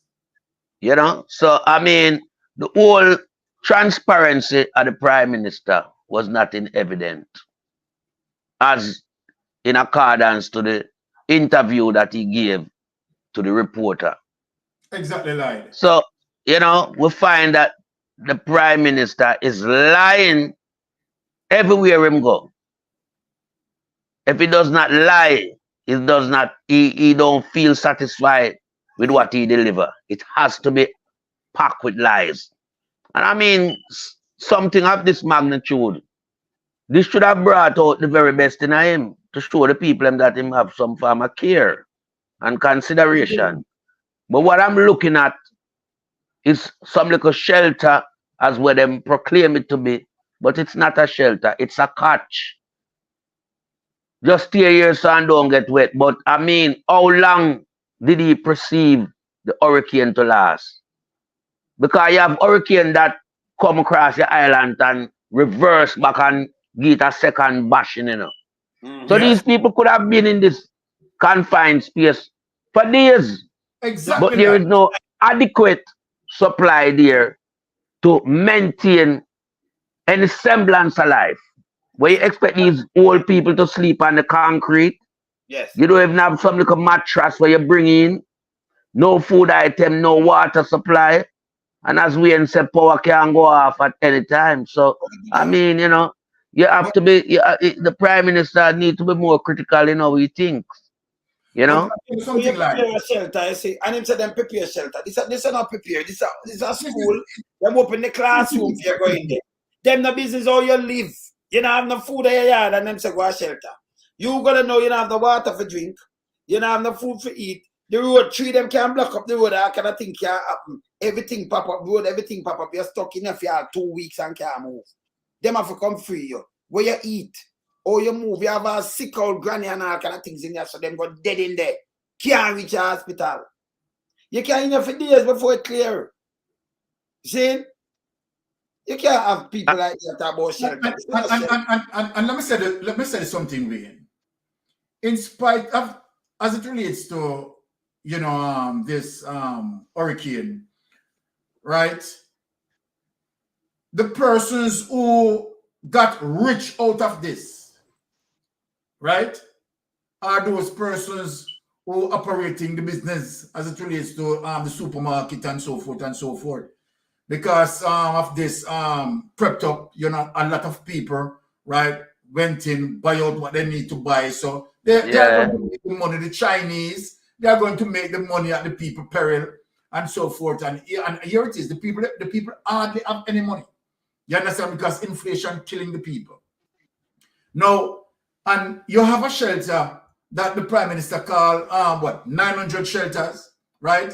And if we are seeing this one, but if you are to go through many of these shelters, it would be similar, like the one that we're looking at. So then, how the Prime Minister is going to say, okay, all right, you are preparing to preserve life in a situation like this, anticipating that, okay, all right, we don't know how bad the impact is going to be, right? So within the aftermath of the hurricane, right, we need to go into what we call a preservation mode, right? There is no preservation planning right here, so as I see it, none whatsoever. For people to be looking on this, no preparation, no bed. You understand what I mean? Look, when you have, all right now, I'm going to show people the difference. If they are to show you clips in the hotel, you are going to see where the hotel have certain facilities, batteries, flashlights, and they have the basic facilities. Now look on the poor people. Look on the poor people. You understand? I only can speak on what I am seeing, you know. You understand? Because if they have them there, they should have shown them, right? I am not seeing those things. Light is saying, Wayne is saying, we are not seeing those things. We are not seeing the flashlights. We are not seeing the basic food items. We are not seeing these things. So then what sort of preparation put into that? You understand? To say, okay, let us deal with the preservation of life as it relates to the aftermath of the hurricane. Because the Prime Minister cannot be anticipating that, okay, the hurricane is just going to come overnight and then everything is going to all right the following morning. This coming like something like this, the Prime Minister said. So the Prime Minister decides, well, all right, no basic food, no need to be there, no bed not supposed to be there. You understand? It's just a little holding area. You understand? Until the storm pass. So it's a cell. Exactly. This is an olden era. So what the Prime Minister, it seems like what the Prime Minister is talking about is 900 olden areas. But we don't have so much him lie. Him lie. But let me say something to you. Let me say something to you, like. So I forgot you. Rosemary Farbs. We ain't look, you see a blue bed there. You ever see a bed, so your bed little bit so that can hold a big toe, man. That not even a sofa little thing, that will not be a bed. You see the woman sit down, I see the woman nail it all and that. So that will never be a bed. So we know so that never. A bed. Okay? So no bed, me no know no bed little so. Stay like this. That I want. And let me say something again to you, Byron. Now, if you go in a shelter and say the eye of the storm run over the place and lit down your house completely, you and your people them and everything. Where you go? Because you remember your place smash up completely. That means you're stuck in this maybe for a month till it build back. Or something. Where you go do? Hold on there. Let us speak about the important thing. We're going to talk about a particular factor that could have happened. Here is Andrew Holness. If you're talking about preparing to, put up people to surpass the hurricane. Now, you have to ensure that the structure of the building that you are putting people in are structure that can withstand the hurricane. Now, when you look at these structures, right? If you have said, if you move people from out of a particular area and put all, say 300 people in a one place like this, and said then, because you can't say specifically where the hurricane is going to hit, What if the hurricane hit this and the building collapse? How much people dead? Make sure that the building that he identified to be, you understand, such structure to accommodate people during the storm, to make sure that those buildings firm enough, you understand, so that those buildings may not collapse under a category 4 pressure or a category 5 pressure, right? And so, and this is it now. I am talking about proactiveness. Proactiveness. Andrew Holness in government for 8 years. For 8 years, What this government should have done, you understand, within the 8 years. Don't wait until hurricane come upon you. You understand? A good proactive government is going to already have certain areas identified as solid structure. Than in the event of an hurricane, you understand? Then you know swabble around for to be finding shelters and don't get your coordination right. Where one person has say, okay, it is 65 to 70, other person has say 780, and you have say 900. It goes to show you that there was no form of coordination. And so then, if there is no form of coordination, I have to ask the question now. Was there any physical test done on these buildings to ensure that if you are going to put above 50, 60, 70, or 100 people into a particular area, that building structure strong enough, you understand, to withstand the pressure, you understand, of a category 4 or category 5? Because we know it's a hurricane terrible and very strong enough. So when you have X amount of people, you understand, and you assemble them in an area like this. Look at the windows, people. Look at the windows. You understand? Look at the windows. You understand? And if the force of the wind, depending on the direction where the storm coming from, rip through this, all of that will tear up. Hold on, lady. Yes, Louis. But on the Byron, so the window them, even them and them are the little window like where they are. You remember them the aluminum window business there? We think them that board them up. Tropicare. Them they are Tropicare with the Tropicare aluminum window them. Yeah, so them from in the past. Them they even board them up from outside. That means even the black, the fancy black it not board up or nothing, Exactly. They leave it like this. And you still matter about talks if a government school is sitting on board up. So John Kotak that tell lie, even with the shelters. And them dangerous. I'll show them the next shelter now. Remember past, I'll show them my next big shelter. Look here. To the nearby shelter at the Edith Dalton High. high school, but others who have no intention of leaving have been busy securing their properties with sandbag. I will continue to roam the community and as well as surrounding environments and provide updates in subsequent newscasts. All right, so we could go up a select shelter. So we could this up at the arena. I could so much of them did have up at the arena now. He reported that persons have already started to go to shelters across the island. Our news team visited the National Arena and spoke with a Red Cross representative and resident. I am 83-year-old, as I tell you, and I usually... People is a big old empty space. No bed, me no see no water, me go see them push where they cheer them where they out there, and it's a big old empty space. You go lie down on the ground, you're a dog, you're animal.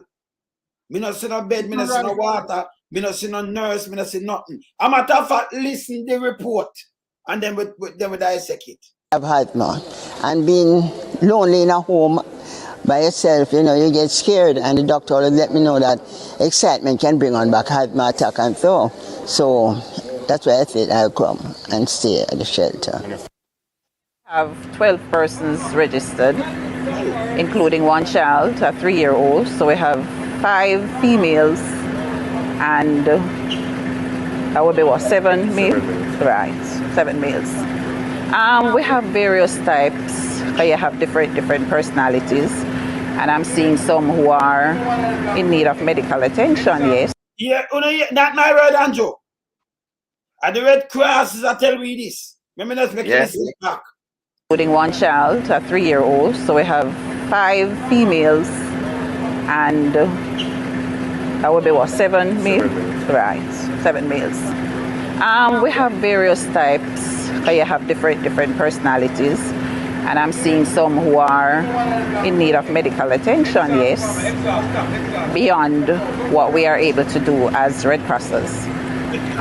But we're here nonetheless to ensure that they're comfortable, they're in a secure environment, and they're able to relax until later. Hopefully the storm will pass sooner than soon, and persons will be able to get back to their normal lives. No, we have got to talk about this, man. And this is the man who go for international news. I tell you everything good and do and the people them understand. You don't care for poor people in a better. None of them shelter that want me see. I remember 488 people because them have to register like this, so them know much. And they go to the Act Pen, and the Act Pen put it out, and that in the cleaner want me show them. I show them again. So you know one of my words. See that? I show them again. See there? That I know the cleaner, not my words. 488 in shelters across Jamaica. Let me just run it up. Wanna see it on yourself. See that? See there? See that cleaner, not my words. I'm not make up nothing boy. So then they get this from the Act Pen. You see it? You see it? See there? Act Pen, ODPEM, the Act Pen, Acting Director General Richard Thompson. That's the same one we see with Bushwater attack. Yeah? So him tell us them that come in and register and everything. So so this is not my word. Wanna see it? Right? And not my word. When I look at it, when someone lied, it's really disgraceful, you know. Because let us think of this scenario that if the people are to be there, right, said for a week, just put it for argument's sake. Remember, you know, ladies, you have to have, you know, that sort of particular care. Things, yes. Yes, particular care for the ladies. Yes. And so then you can't just identify old buildings and you call it shelter, right? Because that is not shelter proof or shelter ready. When we talk about shelter, hurricane shelter or shelter in case of disaster or whatever, those areas, you understand, has to qualify, you understand, to be such area. So you're going to look for structural strength. Apart from structural strength, right, you're going to also make sure that basic facilities are there. Yes, Byron. Basic facility sanitation, because look, you have to understand that you're going to have that sort of sanitary convenience in those areas, because if you have person for 5 or 7 days, you don't believe that persons are going to want to stool or want to excrete, whatever terminology you want to use. Right. And then what are they? So you're not thinking, you're not being proactive. You understand in these regards. Not because you find some building and say, okay, all right, people will go on this up. You understand? No. You understand? I'm not Tivoli this like how not treat the people that want to live around at Tivoli. You have about 7, 8 persons that use one bathroom. Come on. You understand? So then you're going to tell, you have a government within 8 years and the amount of money that members of parliament being paid, right? If the focus in terms of nation building, right, you have to plan. You have to plan for disaster. Exactly. We are in what you call a hurricane belt. Right. And the government know that we're in a hurricane belt, right? Proper shelters need to be provided for. Now come out to no PR and the people who are corrupted like you understand, behind your PR. PR is not going to work. PR is not going to save people's life. When you come out and believe that, okay, all right, you articulate your lies in the best way in terms of tricking people. You understand? That is not service. And this is what the Jamaica Labour Party good for as it relates to the trickery, pulling the wool over people's eyes. Now, when we look and we see these things, it's a shame and disgrace. If you make comparison, right, to say, well, all right, other areas who identified certain areas to be, hurricane shelter, right? They are going to have the necessary facilities, I would believe. You understand? And if you being a government and you're looking forward for people, you'd have all these proactive measures. You have to, you understand, innovative. You have to, as a government, you understand, have that sort of caring for people. And that's why, this is one of the reasons why Michael Manley, even from then until now, they have to say that there is none that can come forth and replace a Michael Manley. Because you know what? This is what Michael Manley do. This is what Michael Manley did. Michael Manley looked on the nation and said, in order for us to move the nation forward, the central focus has to be on education. Michael Manley fight so hard as it relates to free education that many of them now in a Jamaica Labour Party were wicked to us as a result of their education. Now, and watch this. This is how Michael Manley was proactive, was innovative, was planning ahead. You understand? Building a better nation for a better tomorrow. This government lack everything as it relates to caring for people. They only care for themselves, and people are to see it. This is one of the reasons why we have brain drain. When you have the government who can take 200 and 300% raise and only give the teacher 20%. You understand? Only give the teacher 20%. Give the nurses them a little tip. Give the police them a little tip. You understand? And then even the technocrats, the way they treat the technocrats, you understand? The technocrats have to decide that, look, many of them have to flee the country because guess what? They are not getting a livable wage the way this government treat them. And so they have to flee for other country. You understand? To gain upward mobility. So when you look and see what this government is doing to the people, and on top of that, the wickedness, on top of that, you have $1.7 trillion that totally cannot be accounted for because of the gray areas.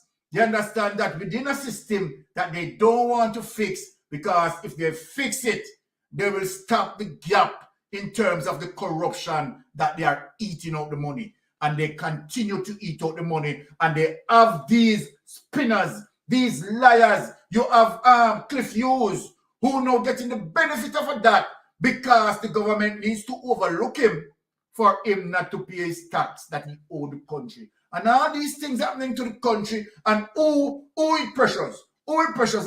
It pressures, you understand, the poor and needy Jamaicans, you understand, with inflation. $1.7 trillion unaccounted for. Who have to pay for it? Who have to pay for it? The innocent, the hard-working people and the backs of the people. When you look and see what Michael Manley worked for so hard as it relates to giving poor people a home. Andrew Holness make NHT out of the reach of the common man, and yet they are the ones that contribute for years. I want people to look at the level of wickedness, contribute for years upon years upon years, and all of that contribution, Andrew Holness take out a whole lump of it, give it to his friend, you understand, 600 and had, you understand, to his friend, and all these wickedness that them, and on top of that, Andrew Holness want people to vote for him. Vote for him. Let me say something and then bring in light. So, Andrew, we know you have your minions, them will love spin. Okay? I'm going to show you so they can't spin nothing wrong. Remember the man that will this place. I'm a brother then. Byron Byron and Light. Right? I'm a family them. Right? Let me show you can't spin you now. When we talk about the shelter, you have some spinners that run out, some minions, like where, Big Mama them may run out, right? And when they run out now, they might come and say, yes, the shelters, this one, shelters is all right, and them do them best, and the government do this. Let me tell you this. Let me show you something.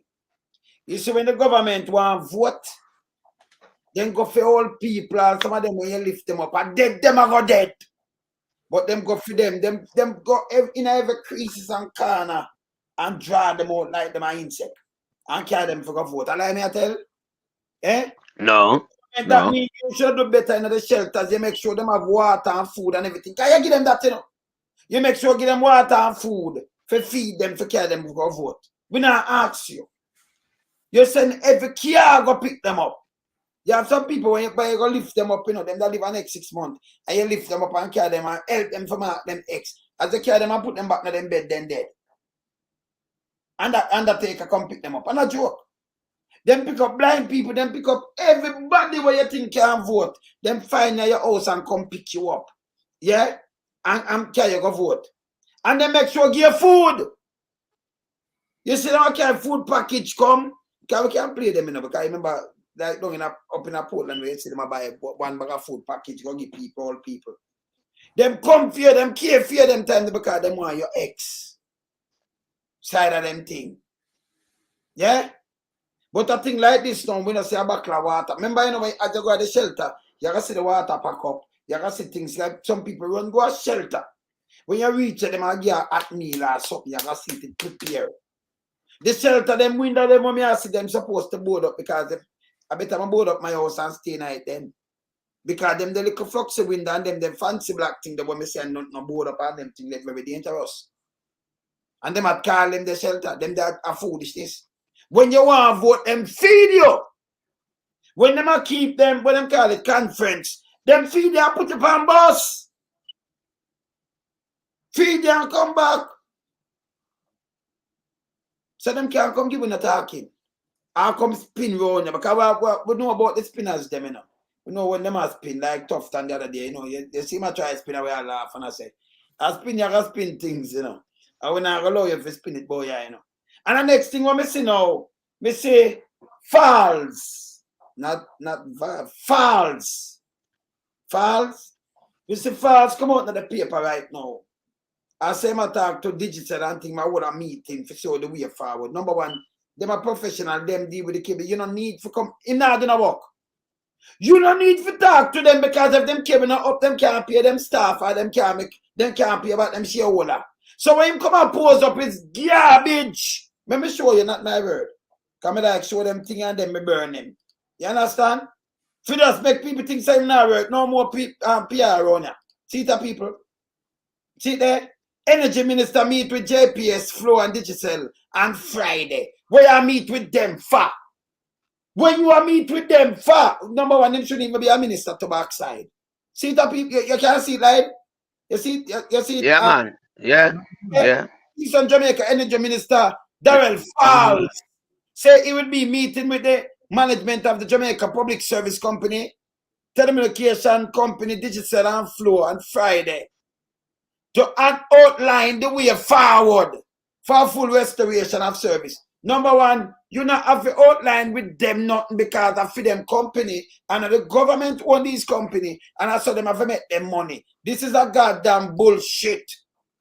This don't make no sense. It makes sense to no, gentlemen. No, definitely not. So I'm going like this a work, him a work. This a work, this is gonna get me upset. Him full of shit. Him for government. That's a grey area for him to even attempt to address. But going back to, you know, the shelter them, you know. No, let me tell you why this earth will now. Because you know, say, this is just a next PR piece of shit. If me have light company and me have digital slime, and me have to put it back because me have to pay my people them, you know, I work, you know. And me have the people them who do the job and everything. But it's sit down and meeting with you, what that do, it don't go waste my time. You're talking about going the way like forward like as a government entity. Every year we pay a local tax. We have put it up back together. Because that's how we make money. People are buy a phone card and I use the service. So you don't need to talk to them. It definitely this is just a PR stunt where it stink. It don't make no sense. Him not relevant. Him himself not relevant. Him is just a big load. Yes, like. Yeah, you know, just to conclude on the shelter that the government said they provided for the citizens, I could only identify one such shelter that you would say, well, you know, in terms of structural building and accommodation, in terms of like facilities for men and women to use to, you know, release themselves, was only the National Arena. Because when you have shelter, it must be designated shelter that's been built for this, you know, eventuality when it occurs, and it's supposed to have enclosed bathroom facilities. Because these are the shelter the people would have to go outside if they want to use bathroom. Because I know there's no bathroom within any corridor for them to use the enclosure of the building. So, you know, the government need to look at designated shelter. As Byron said, Jamaica is in a hurricane belt region. So shelter have to be put up specifically for that, you know, eventuality when it arises. Now going back to Vals and Falls and all the adjective you can use to describe him. As I said, the area that he tried to highlight, it doesn't come under his jurisdiction. That's a gray area for him to even attempt to have any input in. Because when you have people that run in business company, multi-million company like Digicel, which is an Irish-owned company, they will look after whatever necessary needs they have to undertake in order to restore back the service for the customer. So it's not for Minister Vaz to come and say anything in that regard. You know, what he should have done with Portland is to get the drain them, you know, ready for the hurricane season. Them should have been clean, the gullies, them and all these things, and make sure you have infrastructure in place to withstand the hurricane. So make sure you do your garbage collection, you clean the gully, and you take away whatever you took from out the gully and you dispose of them in a relatively safe area where they're not being washed back into the gully. As we sit down in New Haven where whatever they took out was just left on the side to be washed back in. So when we look, we are seeing inadequate work being done as it relates to infrastructure and service.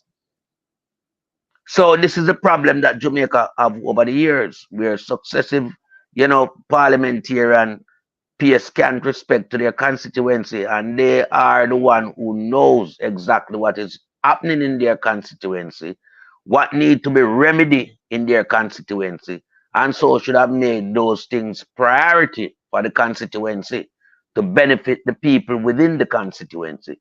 So we're having problem right across the board. And I mean, you know, funds are not being made available for anything as far as I'm concerned in Jamaica. All the funds are going into parliamentarian pockets. unaccountable funds, as Byron relate to the 1.7 trillion, and many more money that gone missing, and it's left back on the poor taxpayers to take up the slack. Son. Where are the ideas to grow Jamaica? Son. I haven't seen any. Jamaica infrastructure has deteriorated in a way that when you look on the street, you are seeing manhole with water bubbling up like a water fountain, stagnated to the fact that it changed color to black and green. So we have a problem right across the board. And it has to be the priority of the government and the local government to undertake the necessary improvement to bring Jamaica to a standard where when we have hurricane season, our water, trench should be well kept clean to accommodate the flow of flooding water to take them to wherever they're supposed to be disposed in the sea. So, we have problem across the board, and it's time these men, start to address the need of the country. True. Rather than coming out with PR and telling lies upon lies. And I mean, they're ruffling the feathers of the poor people. The poor people need some form of adjustment now to their life. Exactly, like when you look at it, I want for we to just do a quick comparison.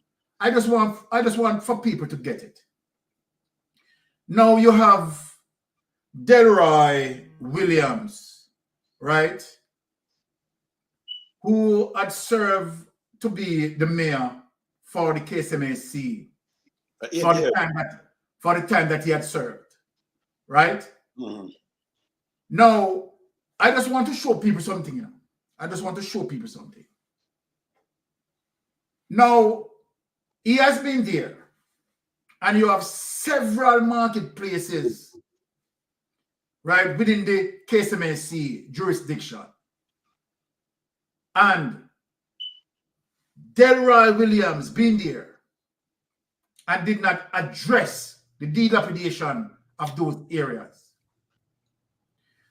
Now you're going to tell me that Mayor Swaby, within the first 100 days, I don't know if you have any clip, Wayne, where you could show what Mayor Swaby had done, because I want to show a comparison and see what the market was like.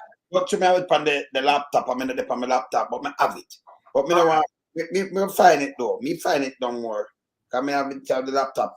So the question that I'm asking people, that you have seen that this government, right, take 200 and 300% raise. All right? Delroy Williams, who have been there, right, for the time that he has been there, going what? 8 years. 8 years, yeah. 8 years. And you are going to tell me within the 8 years that what Mayor Swaby achieved in his first 100 days, that Delroy Williams, what was preventing? Let me ask Delroy Williams a question. I want to know, sir, what was preventing you from achieving what Mayor Swaby had achieved within the 100 days that he has been there, right? As opposed to you being there 8 years. Come out and tell us. Come out and tell us. No, we can't tell you. Him achieve the concubine and the Guava Jackal. They have that too, but depend this. So him achieve fight out by him and join down there in a warehouse.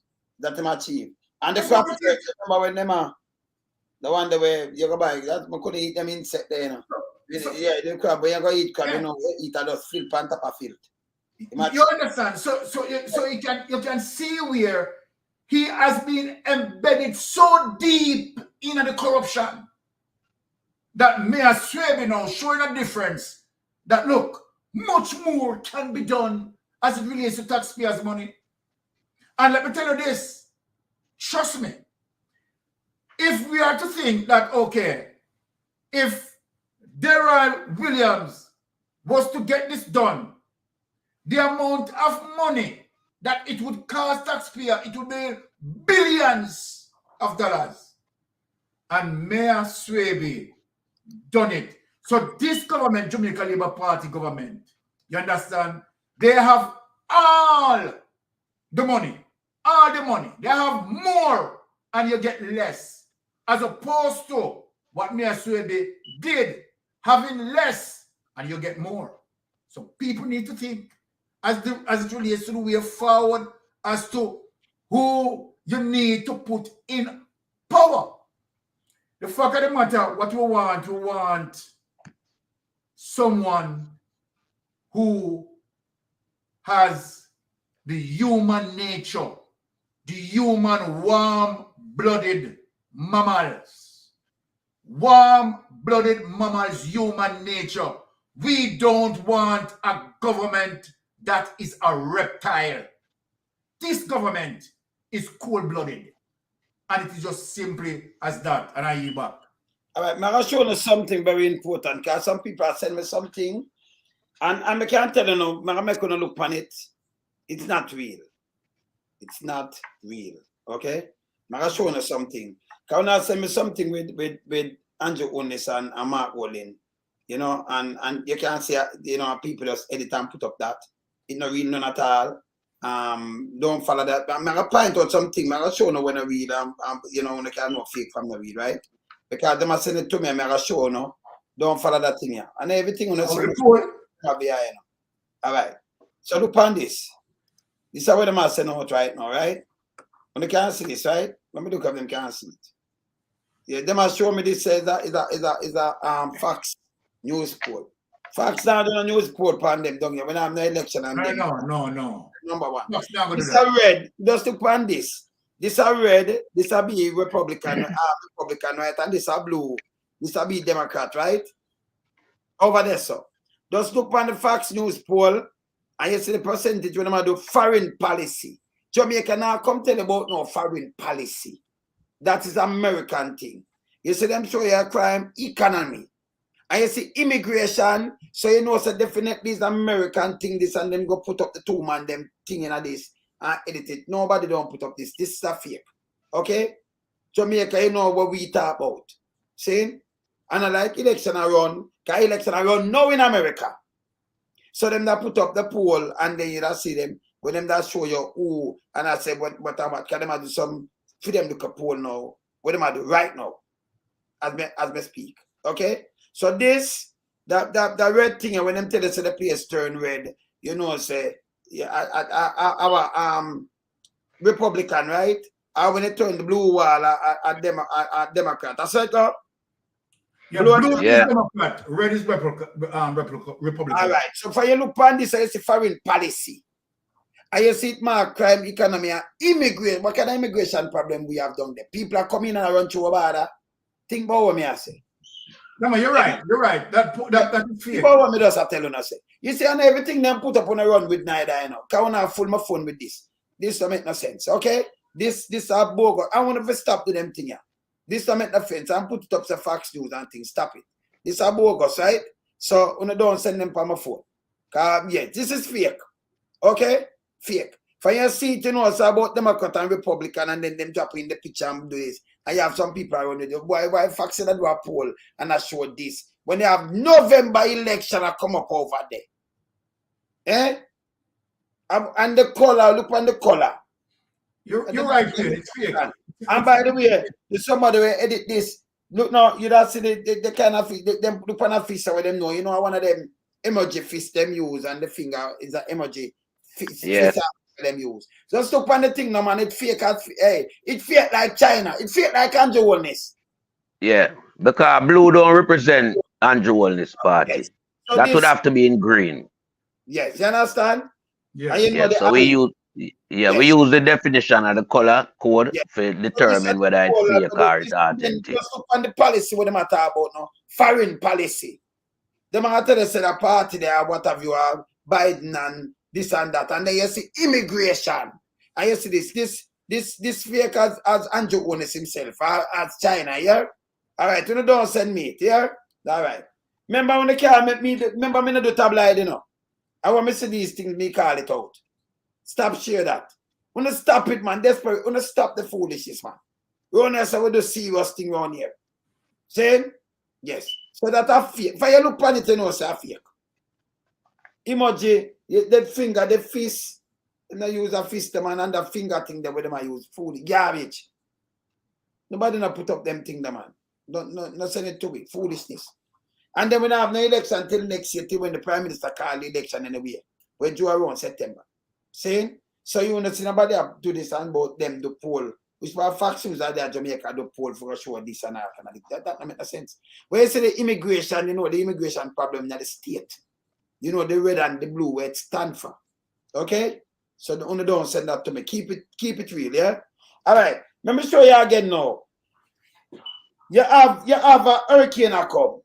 And the man I come with something, and when you have some little idiot police, them not a police, a criminal with badge and gun down in a Westmoreland. Look what them do. Look on this. Westmoreland, where we understand that the police and residents clashed over breaches of the curfew order relating to the passage of Hurricane Beryl. Yeah, breaches of curfew order. The people them look for a buy food and Andrew make them run them up. Remember, and I say it, not my word. Not my word. Listen here, Byron. Listen here. Take note. Watch the police. Run out the people. Run out people. We take up water. Baby feed, pampers. And then water. Police are so wicked. Some police are too wicked, brother. You can't so wicked in the general. Everybody knows that time. But the money never right time. Everybody out there store with their goods already. Lucky store and cashew nut. And you give police them authority to do it. I know when they say sick. What we do with all the food that we have? We never have the money for buying no food yesterday. We never have the money for chop up. Today we have a little money can buy the food. What we do? We not for eat and drink. We not for pay the penny them. What we do? We're going to loot and shoot. But the police say they will not make any exceptions. You're the biggest stink. Hey, you want to do better than this, them thing I throw me off. Hey, remember catching the police, you know. Stop doing people them thing, you know. Una shit, you know. Who follow these orders? Who make this? So you don't have no money yesterday, the same thing what we are talking about. They find that on the day before, you know, because yesterday this, right? So they find the money, yes, the day before they never have the money. So they have the money yesterday. They might try buy them little pampers and little thing. Police can put them out of the store. You don't even make them cash, water and a pampers, nothing. And say now make no exceptional, nothing at all. So only for us go home. Them man are policeman. No. Because that order this Andrew come with. Not even your animal a cage up like this, you let them free when it comes to storm, when it comes to hurricane. Believe it or not. Unless you have a barn where well built and secure, you keep them under that. If not, let them free. You understand? This wrong, brother. But Wayne, this is what we are talking about, you know, the dictatorship style of leadership where Andrew Holness have, where I'm using a Jamaica as a tool at him disposal. And the police, them, you know, I can't understand why them get drawn into this level of corruption. What are they benefiting from it? Because I mean, as a body of people employed by the government, it doesn't mean that you have to suck up to everything what the government say you are to do. You have to be your own individual and, you know, use your own thought process to know whether you are carrying out a duty that fit the criteria of the situation. Now, if we have emergency such as a hurricane, it's nothing that the people plan for at that specific time, because normally at around this time we don't really have hurricane start in the Caribbean as yet. So this is an emergency come upon the people, and the people are trying to, you know, gather the necessary basic that they can, and you have police trying to prevent them from doing that. So what the people going to do in the eventuality that this hurricane lingers like Gilbert for so many days? What do you expect them to do? So we have a dictatorship government that we have to get rid of. I mean, we cannot put up with Andrew Holness and him foolishness, you know, for any extended period. You know, I'm just glad that September is not too far, next year, September, not too far away. And the real campaign work will start soon. And I know for a fact that the people are going, you know, give Mark Walden the real mandate we need. Because, I mean, you listen all across the length and breadth of Jamaica. The people are fed up and tired of Andrew Holness and his government and his leadership style.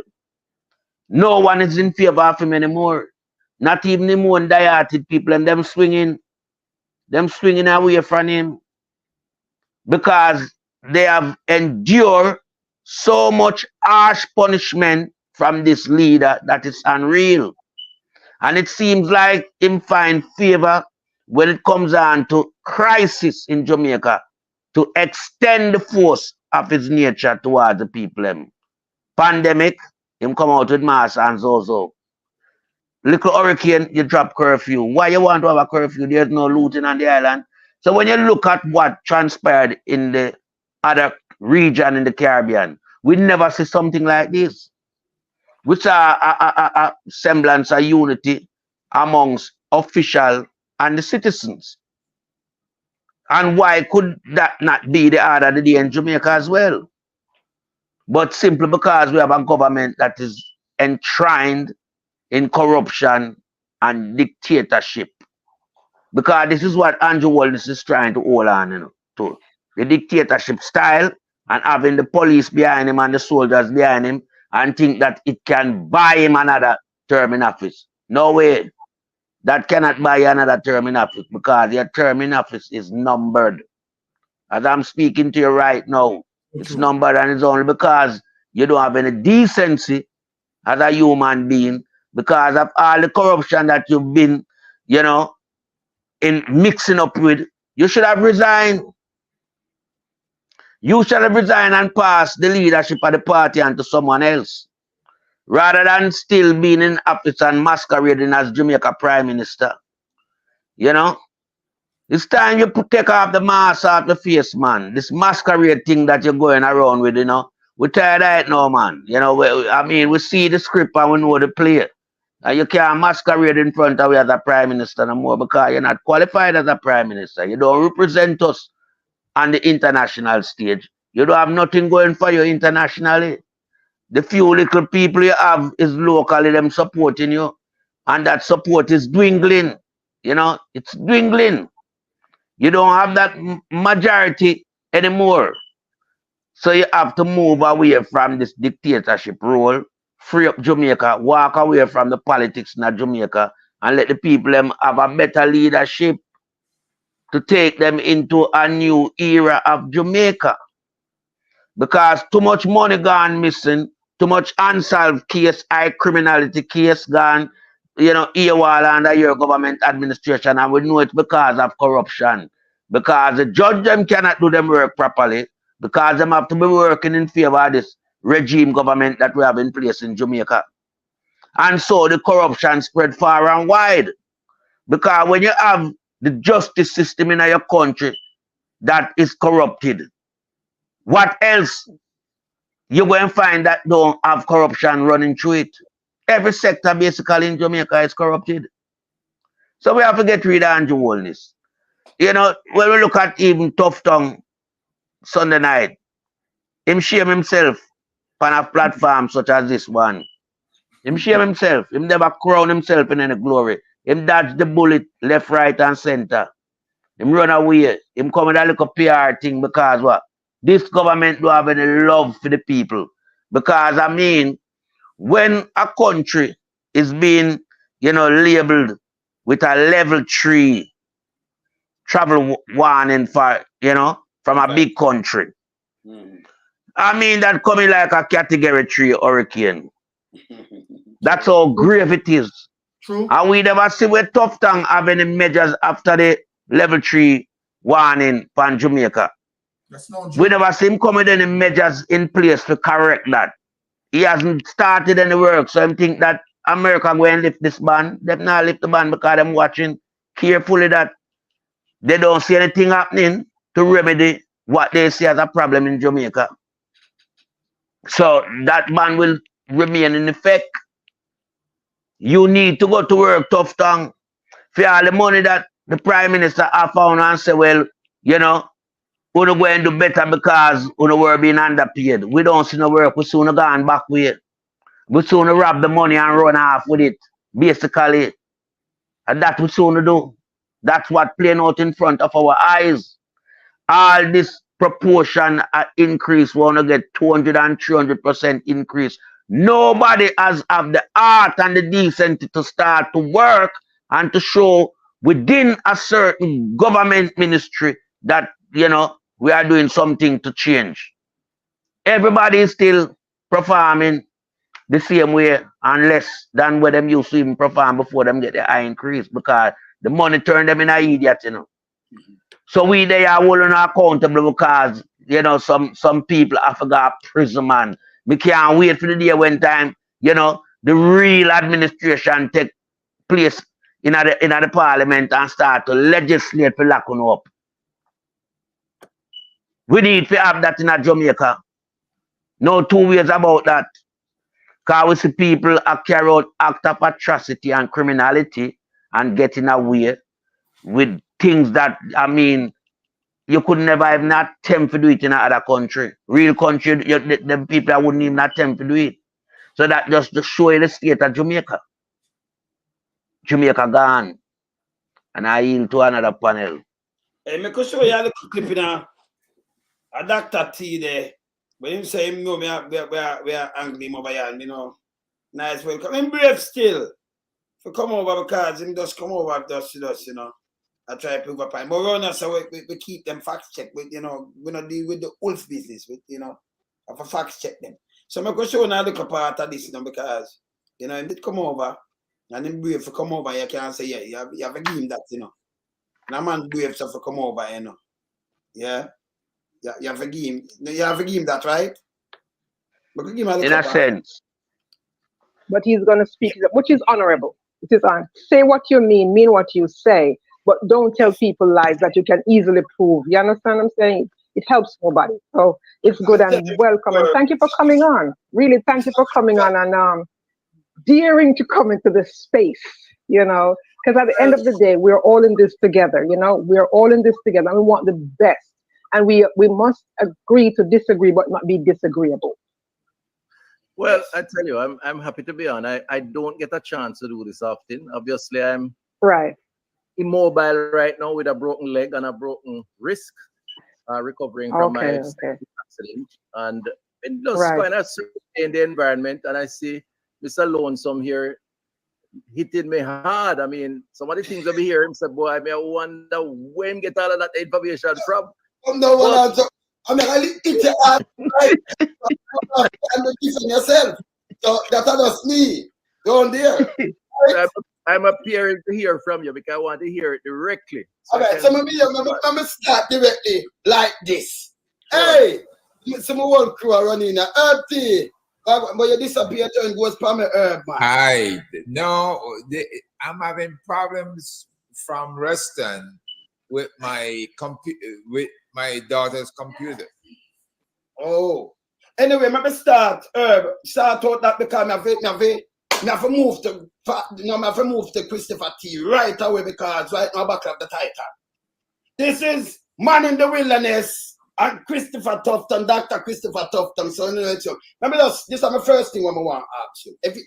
I want to hear about this. I want to watch this. I hear about this. Watch this. Let me ask you.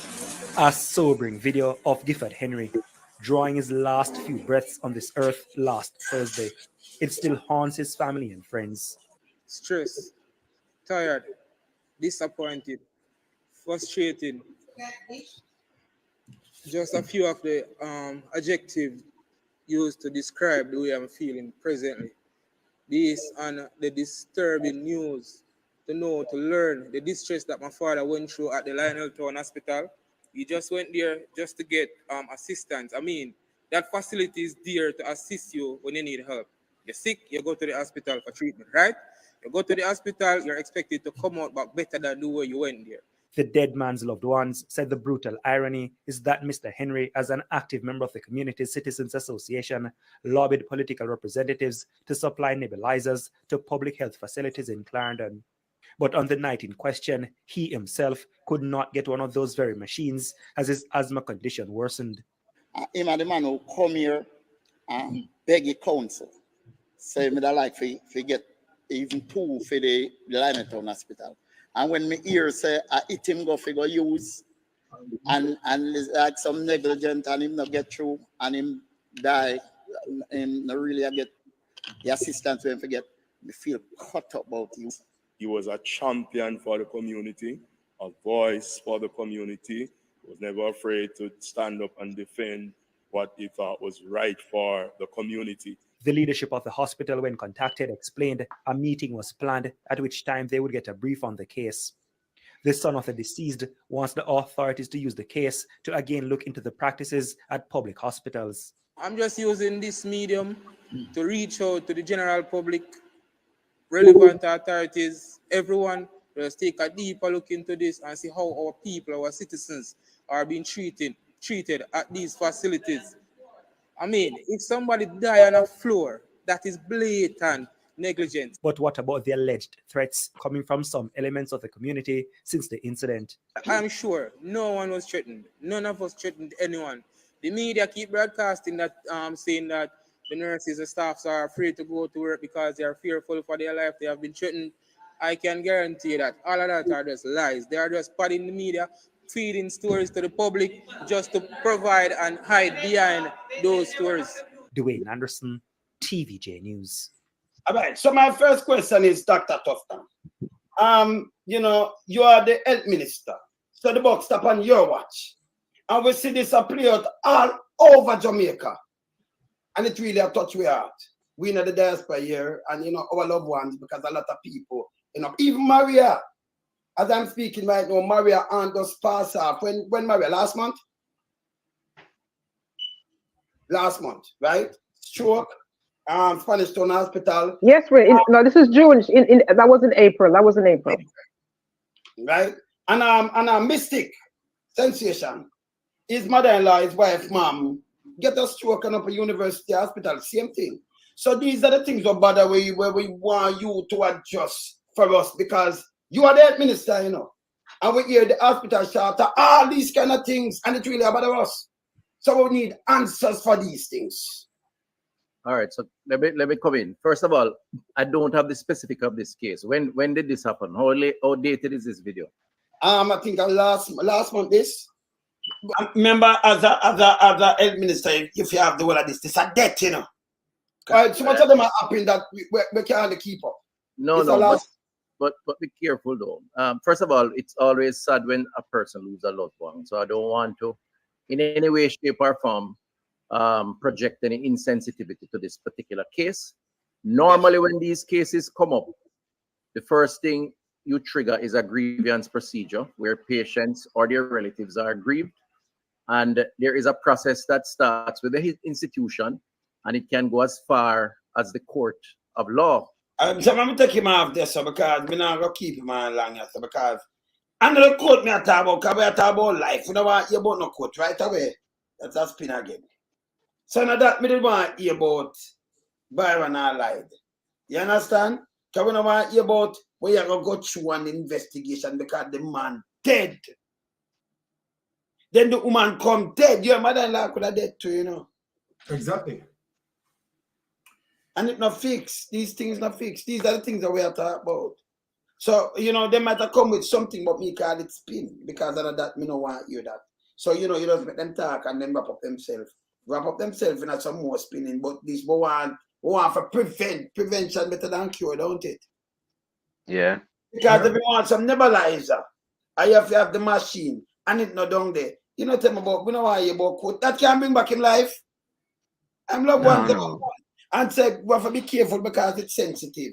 Make it stop happening. The box. But I mean, exactly. Yes. I mean, a situation like this, yes, we all know it's sensitive, but in what regards is it sensitive? that it should not be highlighted. We don't need to talk about it. This is not a murder scene where investigation forensic is have to be done. This is a man in an institution. Yes. You know what happened to him? He was there unattended, no care as to what he went to the hospital for was administered unto him. So he sat there in a discomfortable manner and suffer to death. So this is not something that we should, clutch between our legs or wherever we want to clutch it and don't highlight it. This is something that needs to be highlighted. And the platform that we have, we are going to highlight it because that's the only medium of exposure that the people in Jamaica will get is from this platform. They're not getting it from the local media. So for him to come and say the case is sensitive, no, the case is not sensitive. The case is a disgrace on the health sector. Yes, Byron. You see the thing as it relates to even what we ensured, right? Now, when Tufton is somebody who like to utilize, diversion tactics and deflect. Yeah. You understand? Very skillful, right? And so then you have to hold him to the truth in terms of that sort of visual evidence. Because if Wayne was just going to speak about certain situations, then you could be able to, speak around it and deflect. Yeah. But what sort of work on him, you understand, as it relates to him losing little of that ability to explain is that visual clip where people seeing the emotions. Now, that situation that the gentleman spoke about is not unique. It's not a unique situation in Jamaica. That situation now becomes a culture. Yes. It becomes a culture. Right now, many persons who live in, I would say, volatile areas, and particularly you're talking about, poor people, right?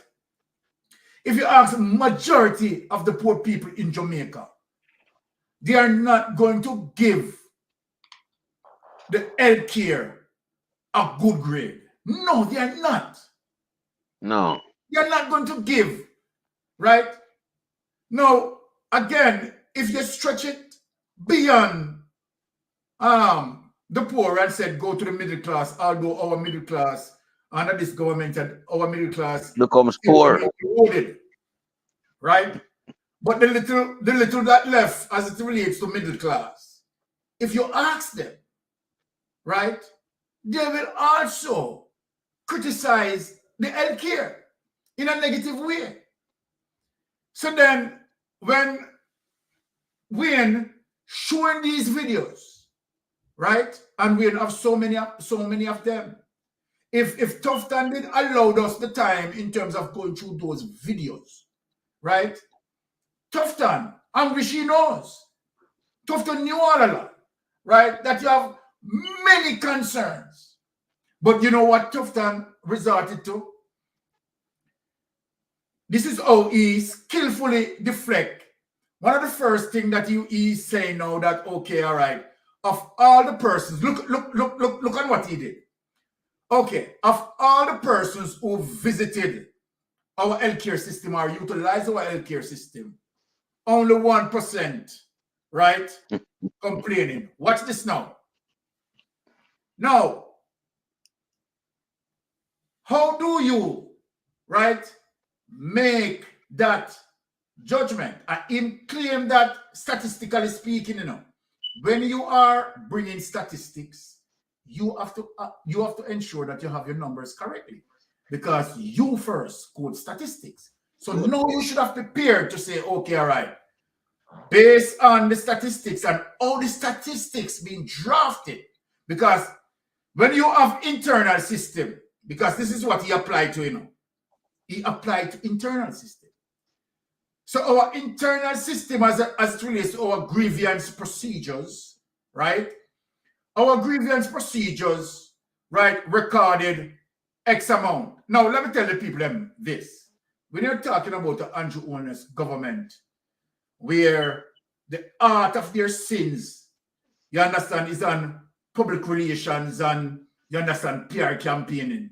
You understand, you can see the numbers as it relates to the index, Jamaican index that's showing, you understand, numbers that are not reflecting the truth. The internal system that he refers to are systems that they control the narrative. So even if you have 15,000, right, reporting, you understand, they easily can manipulate that. Just like what Andrew Holness came out and did, you understand, talking about 900 shelters, you understand, exhibiting the very same thing what Christopher Tufton had done. So when he draw for that, and he draw for that internal recording, right? Now, let us look now. Your internal recording doesn't speak to the masses of people who are complaining on the outside. So then, one of the first things that is wrong is that your internal system that collect this data, right, shouldn't be the appropriate mechanism to collect such data. What should have done, you understand, you should have established, you understand, persons like medical persons, you understand, do a surgical forensic audit of that situation throughout the entire country. Throughout the entire country, you can have internal system like that. Go on the street, you understand, talk to people, collect the data, go home to home, collect the data, and when you look at the data. So then when he spoke of that, and I said, okay, where did you get your data from? Where did you get the data from? He resorted to that internal system. But look now, when I gave him a research that was done, and that research showing 52% is now saying, he's saying, oh, where did I get that data from? I showed him it's that hard. What that hard means, people need to understand. When you're searching on Google, right? .com simply means anybody can go online and put up anything because it's .com. .com, yeah. Understand? It simply means it carries no weight. It can be true, it can be lie. Yes. When you see information, and let me teach people this, when you see information coming from a .org, it simply means it's an established organization. So what they say or what they put out, they can be liable. Liable, yeah. So I said to Tufton, this is not .com, this is .org. Simple means that if this person, right, and who had done that research, right, telling lies, then they are liable to be sued. They are liable to be sued. No, not only that. What I did, I said, okay, all right, that's an external forces out of Jamaica who decide that, okay, all right, they are coming to zero in on Jamaica healthcare system, right? I also gather information as it relates to the gleaner. The gleaner is now saying 44%. Not too far off from the 52% that was showing on the gleaner, right? The persons who have done the research within the gleaner and put it in the gleaner, they have been observing the pattern of behavior as it relates to the healthcare situation or the status of the healthcare from way back in 2016 up until now. No, okay, all right. If your thing, what Tufton was saying, is talking about 1%, right, persons complain, and the research that tell you 52% complaining, and another from internal Jamaica tell you 40% complaining. Not only that, United States of America, no, a first world country, you understand, that is going to do their assessment by sending persons to do a forensic audit where the report goes back to United States, and United States said, okay, all right, when we look at this, and we see the condition, we see the various reports, we have to issue to our people a level 3. What does that mean? Simple means what United States is saying is that the status of your health care is deplorable. Deplorable. Yes. And we have to warn our people that visiting Jamaica, we have to give them precautions as it relates to telling them the truth about that. So then, what I wanted was to also ask him, are you saying, I wanted was to ask him, Mr. Tufton, the United States level 3, right? Do you think the United States justify in issuing that level 3? I wanted also was to ask him that. If he believed, I wanted to hear his response.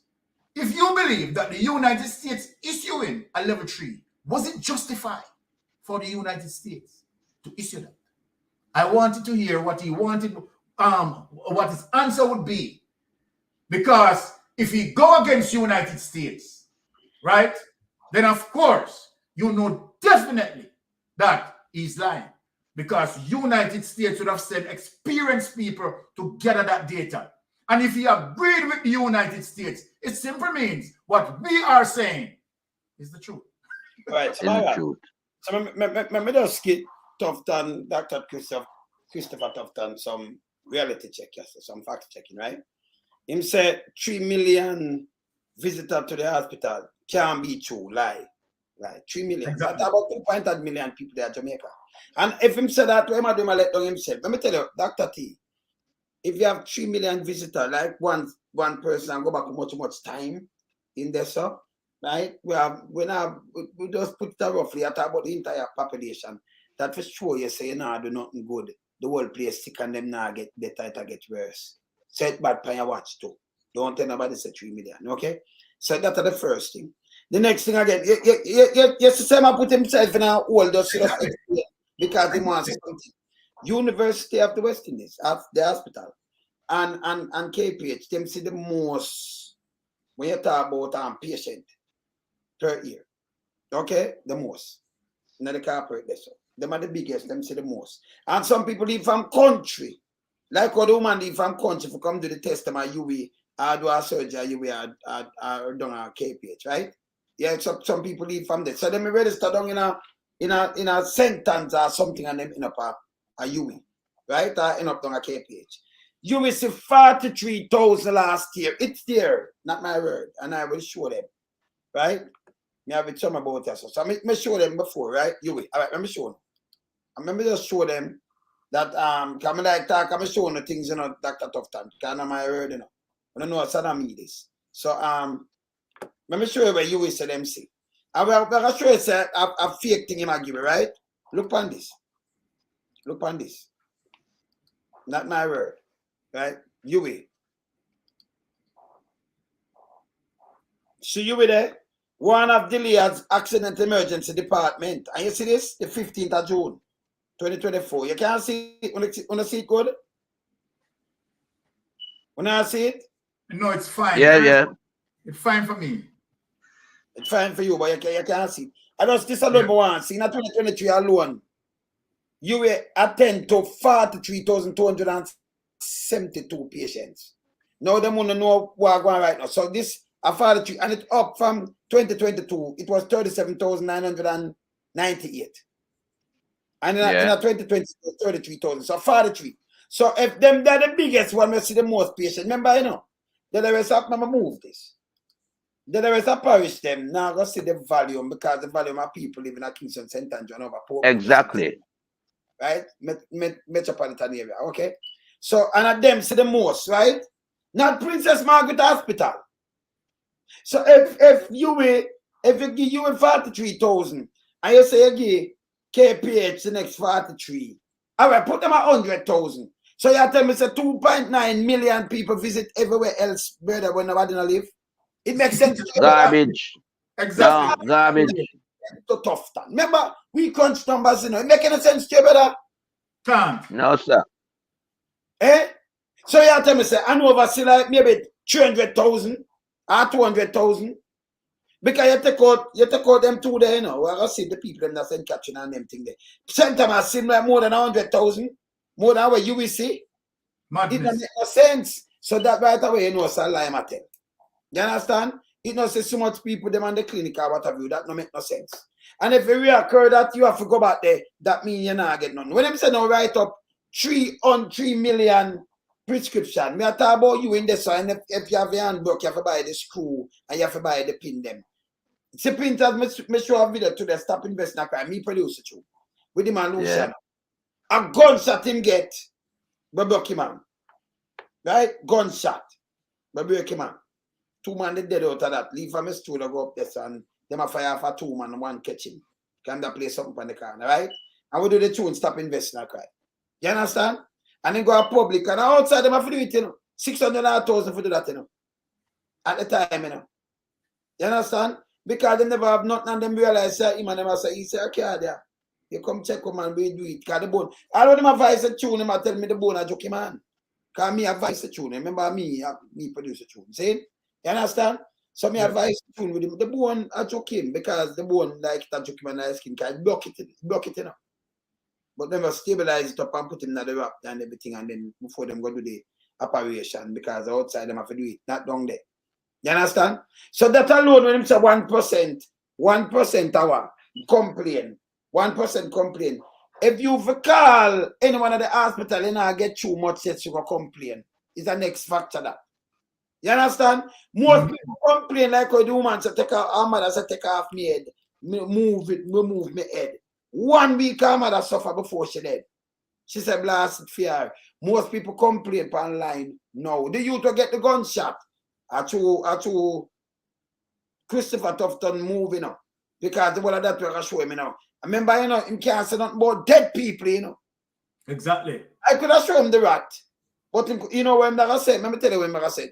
Christy, me know you watch. Let me tell you what I said because me know say him like do the twisting.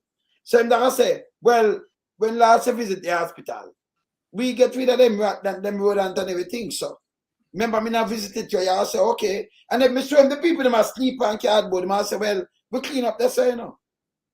Him a want score points. No. When me show him the people them were dead.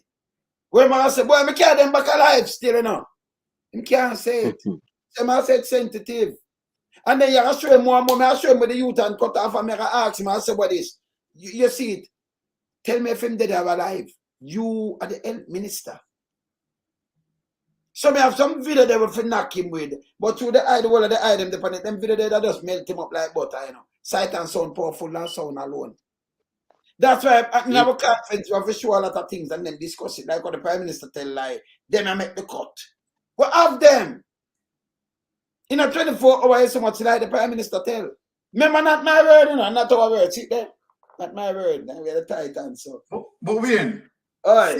See if we can get him back and might be just limited, just limit limit few people deal with the question. Yes. Because now what Dr. T when we ask him about maybe about Beryl original. No, we're not gonna ask him that. Yeah, I asked him about some little thing when I come and say, Papa run go to him. We don't do that.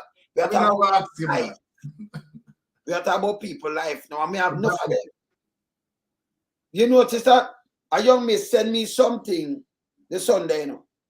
Our sister going to Mandeville Hospital. Yeah, that's evil, brother. And she 5 months pregnant. 5. And she feel pain all over. She don't know if a dengue or the sea. She said them again, her sister, because I remember she talked to her sister, the know and thing. Them do the dust draw the liquor blood. Because she anemic.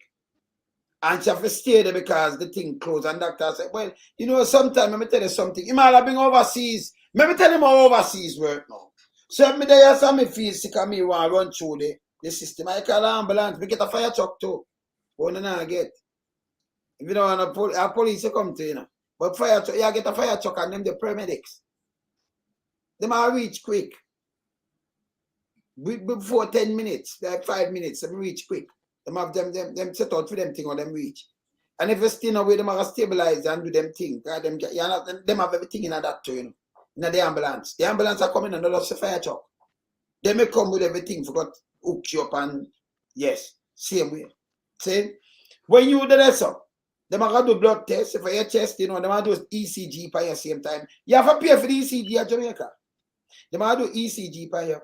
They are going to do your blood test. They are going to do urine culture. And if you do ultrasound or X-ray or CT scan, you do it same time. They keep it the reason when we're not talking about 12 hours, but overseas, them not let you out. So when them do that test and it come back, and it not take a long time to come back, them I watch you assess you.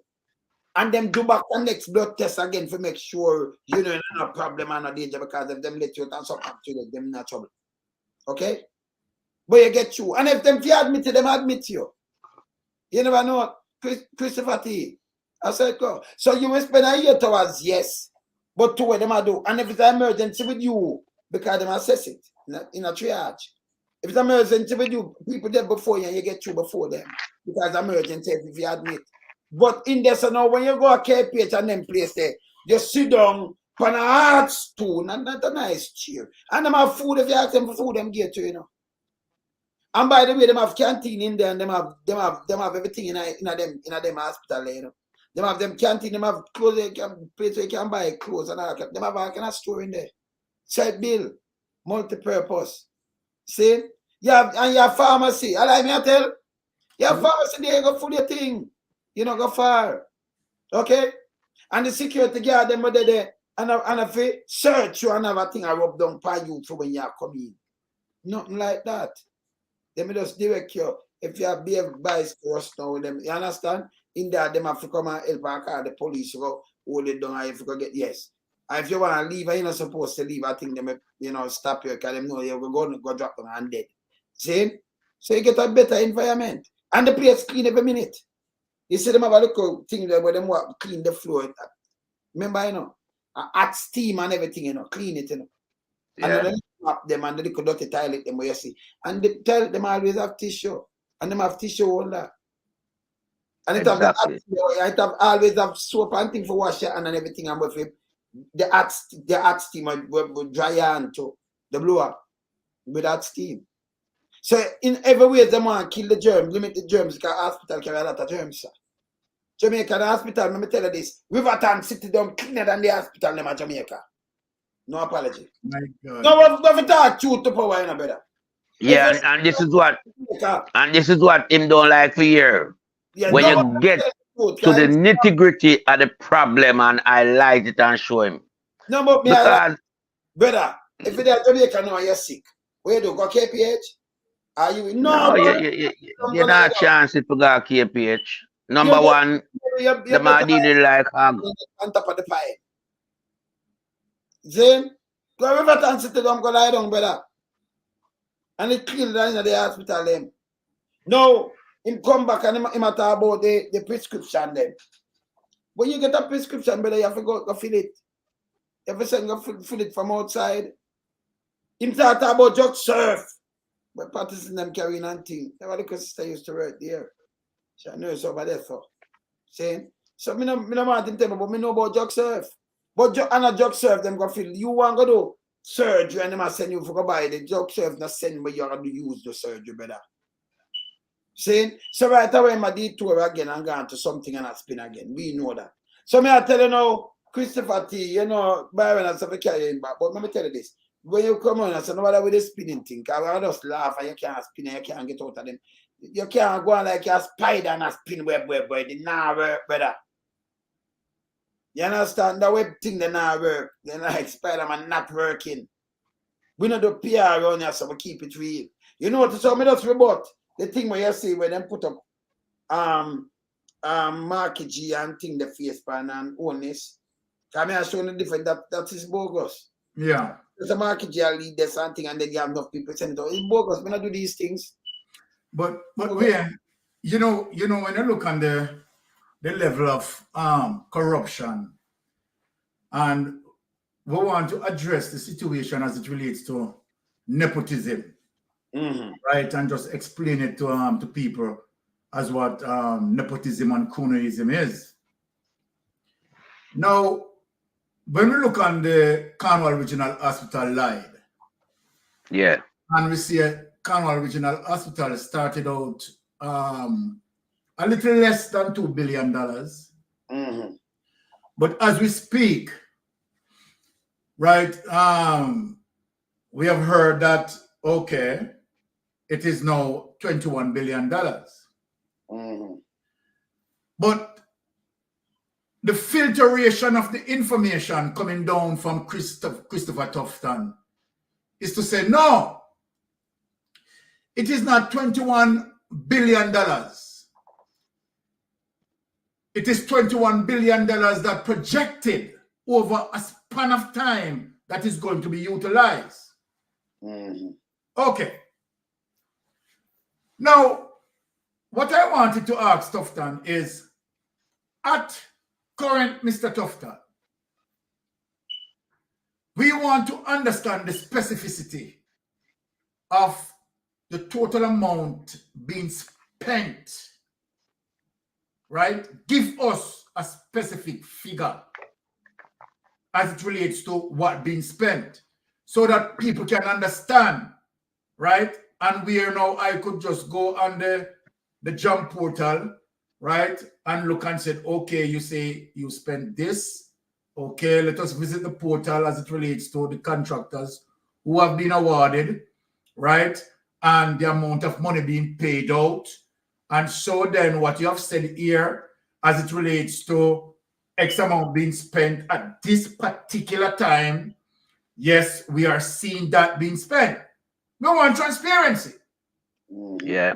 Now, what we realize, because I spoke with Rattigan earlier today, and I said, Rattigan, I am very much concerned because I want the Jamaican people understand clearly. I want to go on the jump portal, right? And I want to go through the jump portal so that the people can understand, right? But guess what?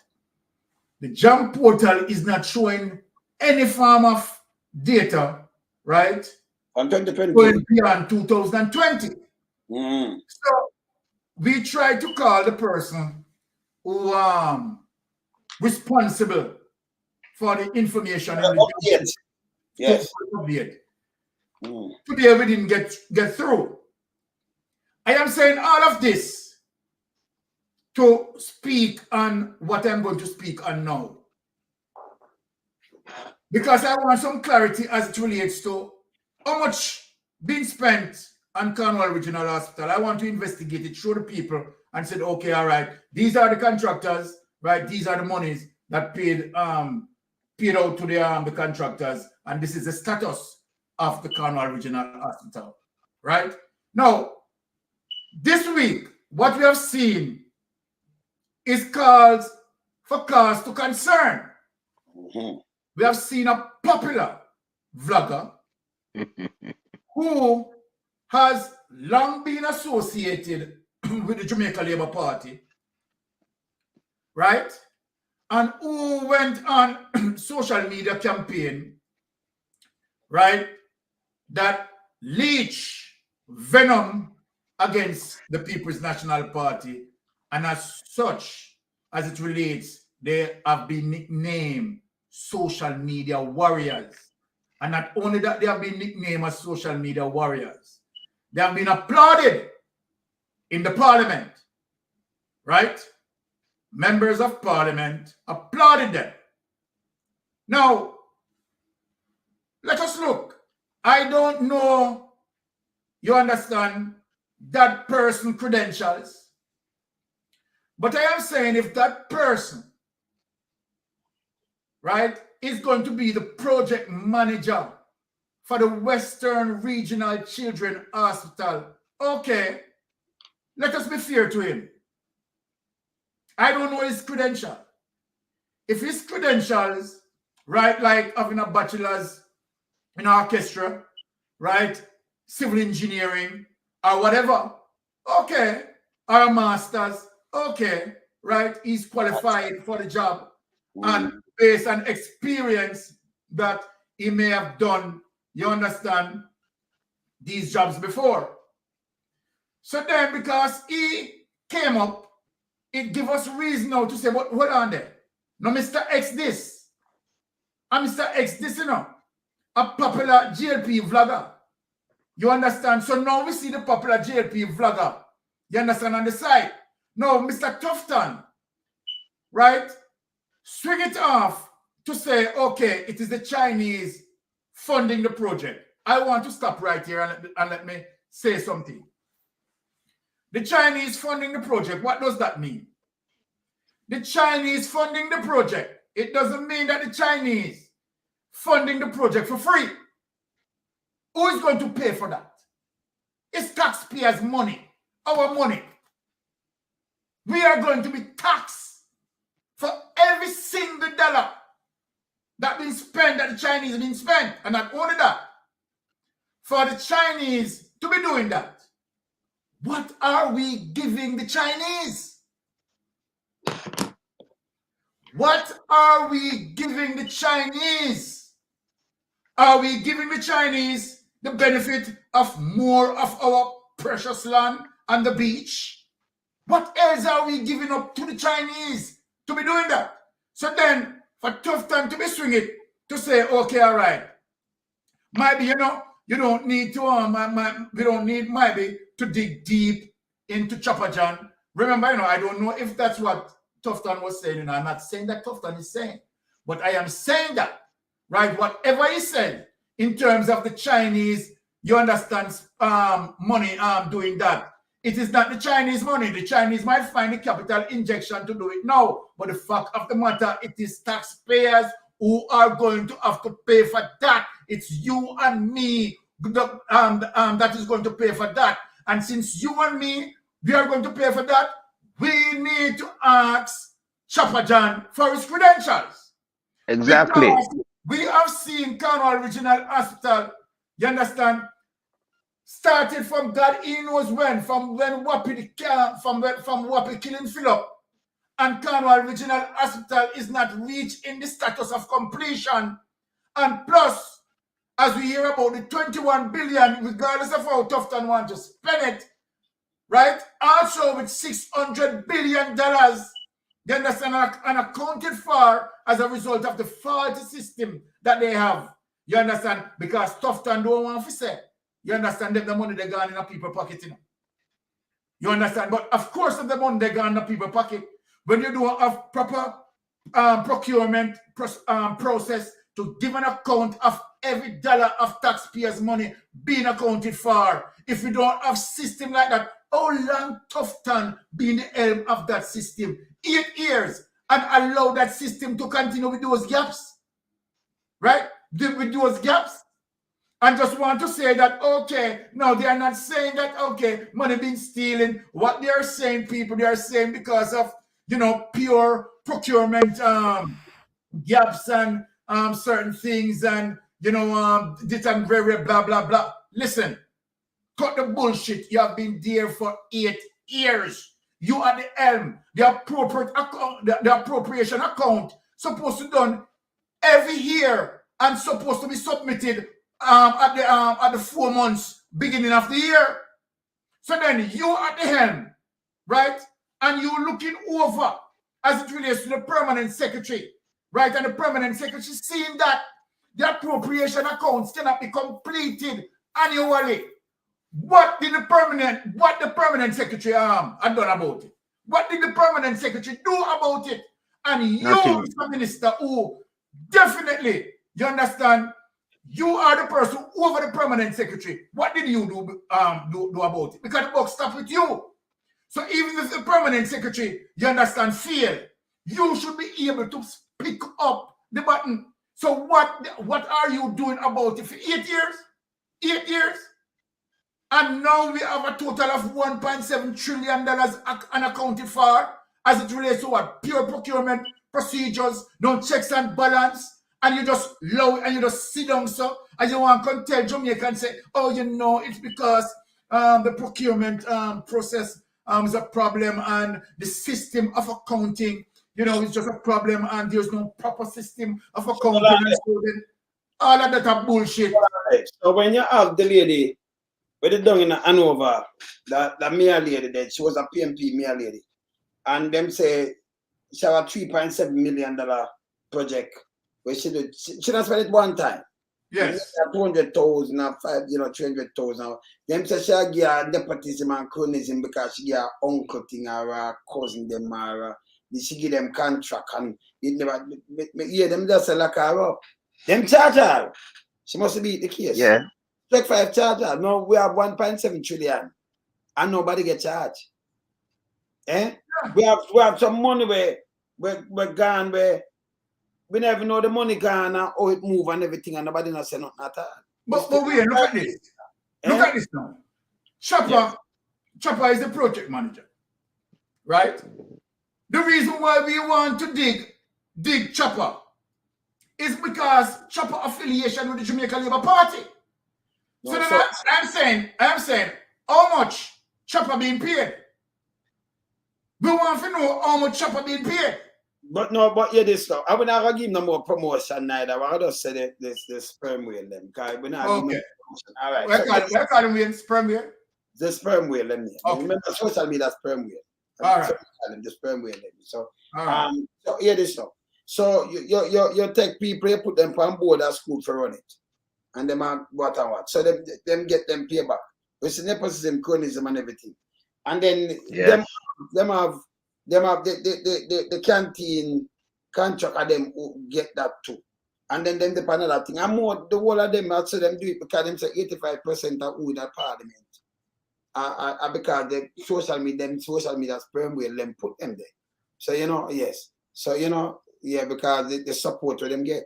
When them could lie and splice up and put up some things and them things. No, we there for all them accountable, You understand? We do fact checking. We not do no tabloid one. We don't have no time for that. Saying so I for all them true to them word. And we are there, but we don't have no time. I remember we are smart with them can't buy out. Them that do that long time, can't we?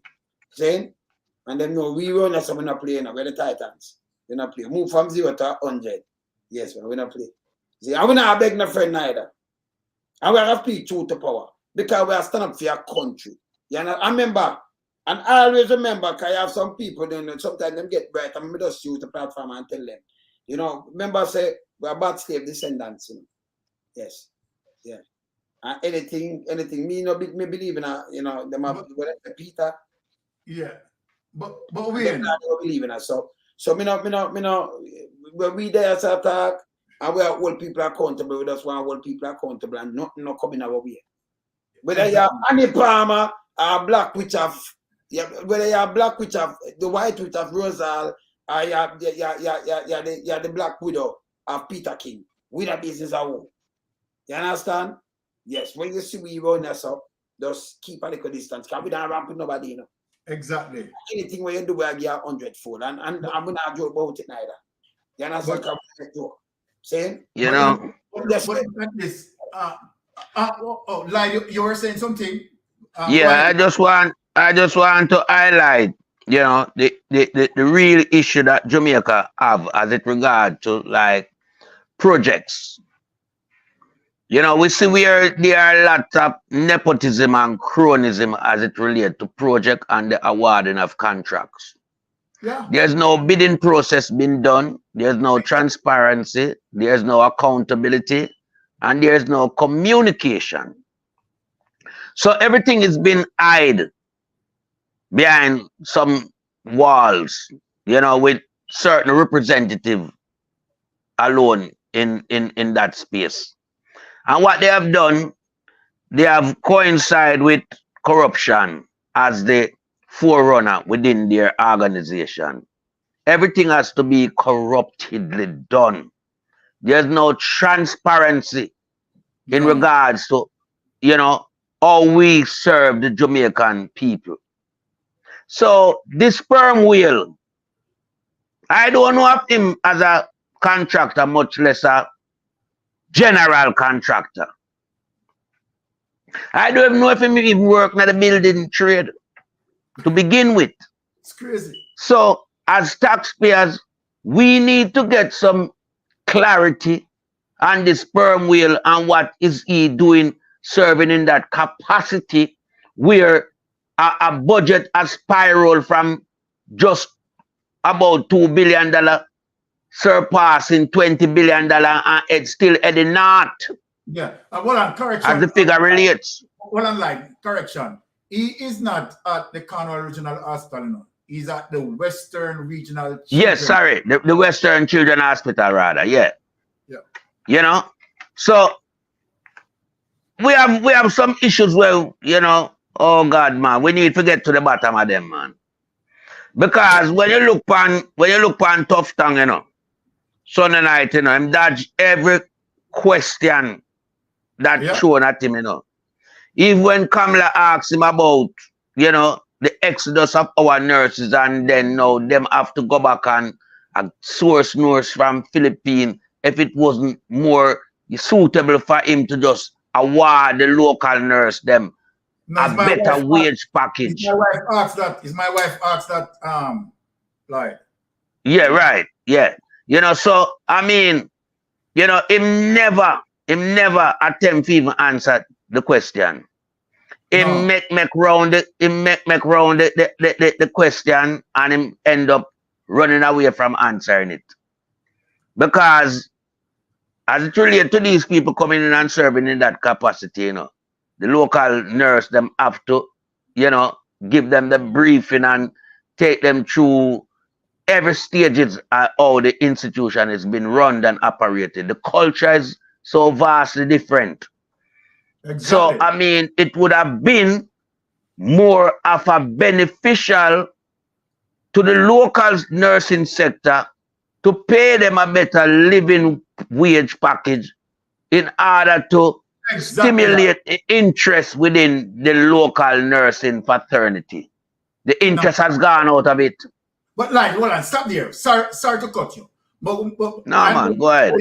I'm going to show you similarities as it relates to the Jamaica Labour Party madness. Just like what Tufton is doing, seeking outside as it relates to Philippine outsourcing or healthcare, right, to the Philippines. Basically, that's what he's doing, right? Now, notice again what sperm whale, we'll see if we call him sperm whale. Yeah, man, at that time, yeah, man. What sperm whale said, you know, as it relates, because Mark Golden asked him, right, a question as it relates to the labor force ratio, right? What is the labor force ratio between the Chinese and the Jamaican? And I think he quoted 70%, right? He did not say specifically for the Chinese, right? Or 30% for the Jamaica. But I gather, because he said it's supposed to be 50-50. So from that kind of argument, I am presuming that the Chinese are 70% and the Jamaica 30%. Now look at that. Yeah, Let me we know that fair fact. China.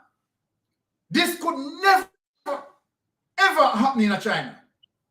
I've said it many times on the program. With any external entity, right? Who is doing business in China like construction building. And where that external entity, right, carries 70% of their workforce, of the workforce, of that construction workforce. You understand? And Chinese 30% in China. That could never happen. That can never, and it goes to show you, you understand? Oh, let me tell you something. When I'm telling you that Andrew Holness, when Andrew Holness, they deal with the sellout, you know, right? As a matter of fact, he might look the sellout, you know. It's like he must shop. He must go and shop for sell the out, you know. He now wait until people come in. Goodbye. Let me show you something. Look at this. Look at this. Does he understand the fight, what Michael Manley had to fight when it comes to that sort of situation with the bauxite levy, right? When Michael Manley have to fight those big giants. Six American company. Okay. I'm forced by. I'm telling you, I'm this my first buy and take it from Muno. I'm gonna move. Go ahead. They didn't want Michael Manley. They didn't want Michael Manley to increase the levy. You know? No. They didn't want Michael Manley to increase the levy. You know?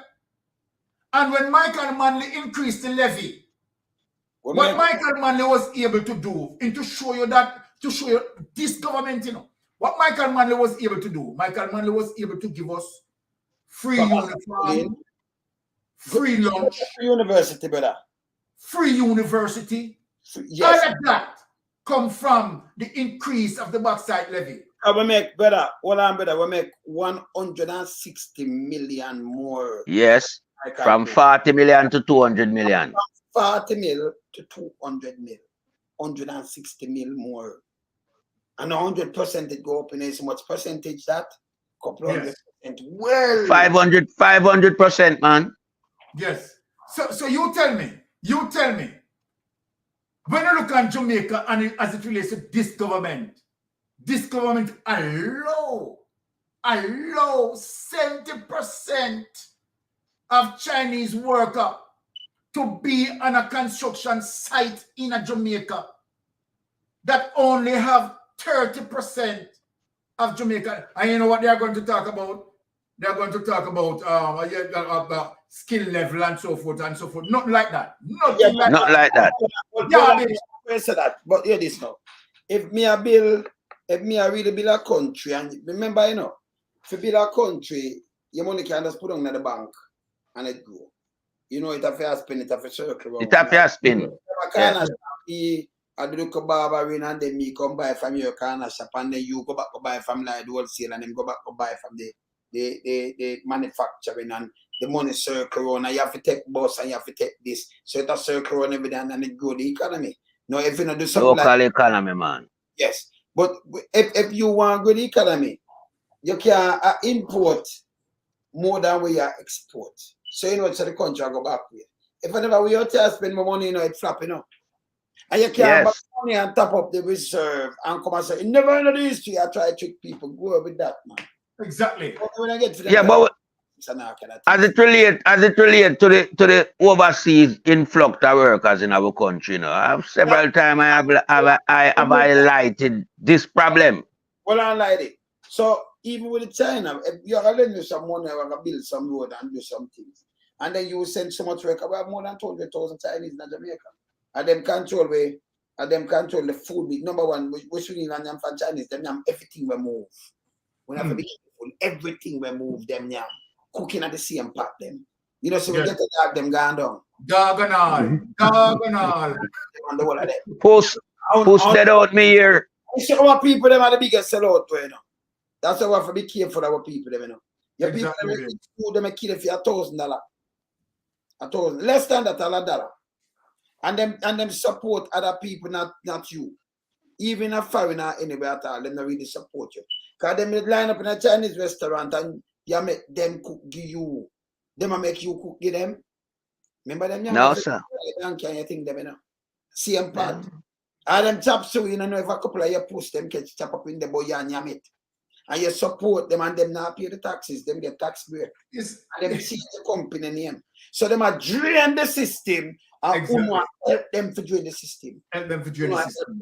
But when me have a corner shop and rather lock because a Chinaman come up in something to say buy from him. Want to stop them foolishness there, But if you're hungry, you come to me and me give you anything.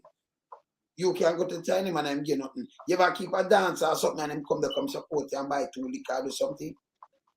You go about in business and I have know when him drive out. But you support him straight enough and beg you support him. But me, you say, hey, me and him grew up when I support him, him for the squad. That's why you see our people them not buying so I suffer when they behave themselves. Run up on some time, I go with every time, but finish winding up your thing, brother. Yeah, let me just say one thing, quick and fast. As long as stupid government, would enter into bilateral agreement with overseas counterpart as it relates to workers and workforce within him country. So even if you get the, expertise, when it comes to the real labor force, it should be from your country. Exactly. Because the expertise that you get to come into oversee the project would have guided the local workers as to what to do to make the project viable and correct. So, I don't know what agreement them go to China with. And, what them come back with is just garbage. And it is damaging the local economy because when you have 200,000 overseas worker in a little Caribbean island, a third world country, a big first world country like China. It bad. And those workers, you know, at them and them family coming. So I want to cover Exactly. Exactly. You ever see Chinese? Them Chinese, they are in the public hospital, and you think they're not sick too? Them carry them on. Them sick, of course. But them don't use the local facility because they are exempt from using it because they are these type of, you know, well sophisticated foreigners in the country. Yeah. That are over and above the locals. So we have a problem, and as you say, we know what time I go change it. As the Mark Walden said, time come. All of this have to change. And we want to make sure we have the initiative in our hands. Because we're not giving China no more our land for no work where them are doing our country that have to stop. And where them need to take back. Because them get it under false pretense. Exactly. Them get it under a scheme that is not transparent, because we cannot be paying you for the job that you are doing in the country, but also handing over asset from within the country to you. Does that make any sense? Can't. And I mean, people need to go to prison for these type of phony deals where them enter into with China. Yeah. People need to go to prison for it. And we have to, at some stage, get to the bottom and to the truth surrounding the Chinese national within Jamaica working, taking away the jobs from the local people, stagnating the local economy. Well said, Lloyd. Well said. The brother, you can't. All right. So if the government support them and UDC and make them get out of the water, the building them for do a wholesale. Let me tell you something. We know this because we run wholesale before in Jamaica. So the bigger you have a kind of shop, them now get nothing, you have to buy it. If you have a wholesale, Grace Kennedy and nobody them talk to you, they may come and pack it for you. The bigger you have, the bigger place. That's why the uptown people, them are right. Them are right. They may come pack it, they may get things for credit. And you pay them every 60 days or 30 days or when. Yeah, you call it consignment. Shop you go, yes. So they will come pack your thing and thing, they may come deal with it. The Chinese, them get the place them from UDC. So them can get where them and get and plus where them carrying and them carrying a lot of fake food and them get where. You know, I look for in my phone, I look for the kind of deal with the Chinese them are sell with people them right now. I mean, I thought little bit of dildo, you know, the amount of them there. Me just get one of those upgrade, I try to find right now. Just upgrade us now. See? Dildo for kill. And them allow them all them come through the wharf. Eh? Them control the port Wayne. No, but we can't hear this. It's all when them say them control the port. Let me tell you the truth. And the government have them thing that run the port. Them have them and when them call them down there, down a wharf. Custom. And them and the Chinese, them are the custom. Our people are the custom. We know, but them are get buy out. You understand? So when you have custom, when you have immigration and custom at any port, and them know what to know better, but them colluded and them got equal, got mixed up with one and do foolishness at that bad. Because them have the power and them are destroy the place. So we know what the Chinese say that our own people them do that. We just have a sell out business and a sell out syndrome it near. Yes. Yes, sell out syndrome. Yes. You see when you look on the whole thing, though,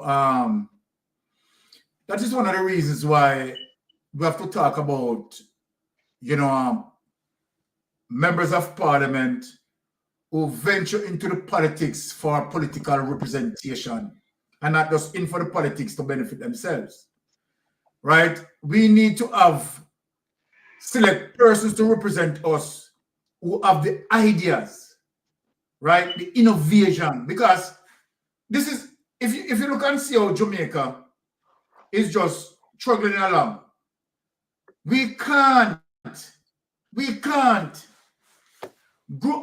effectively grow our economy by just focusing on service industry.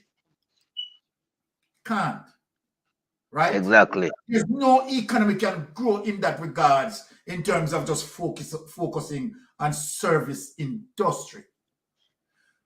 A country has to focus on manufacturing a country has to look on its agricultural sector, find ways and means as it relates to the micro development of that particular country and see how the government can engage to make those micro efforts become macro. Macro. Now, yes. So the thing about it, when you look on, said for the sector, right, that is generating, as according to them, right, most of the foreign currency, right, apart from remittance, is the hotel sector. The hotel sector as a service industry, people need to understand that majority of the money absorbed within the hotel industry doesn't circulate in Jamaica. Right? Majority still foreign, and the one where them more than 80% being. More than 80% of that, right, circulate, right, in the United States and elsewhere that have the ownership for these hotels. Yes. Having said that, remember what Jamaica need to understand and what we need to focus on, and what and some of the things that's supposed to be on the ballot. If you look at how much we are importing, Wayne, we are importing over 5 billion. Gone 7 now. It gone 7? 6.7 billion. No, this is serious. No, this is serious. But what's this now? We're going to just explain it to the people now. So we are importing 6.8 billion. Yeah. And how much are we exporting? 1.8 billion. Okay. Different. So then, they have over 5 billion right now, yeah, man. Is what I'm talking about? Yes, wide, gap wide. So that when means you look at that, right? Yes. When you look at our trade-off, you can see that we have a wide gap. Very wide. We are not paying down the debt as what Andrew Holness government is talking about. What we are doing, we are servicing the debt. Right? Whatever money we are paying, we are just paying that for service the debt and not actually bringing down the debt. Yes. Right? In a serious ways. And this is one of the reasons why when we talk about Tufton don't have to fall himself corrupt with the government in line to the Jamaican people to appease this corrupted government. Yeah, I got them do, yeah. It is wrong for Tufton to be doing that. So Tufton lie about the unemployment level. Yeah. Lying about the poverty level.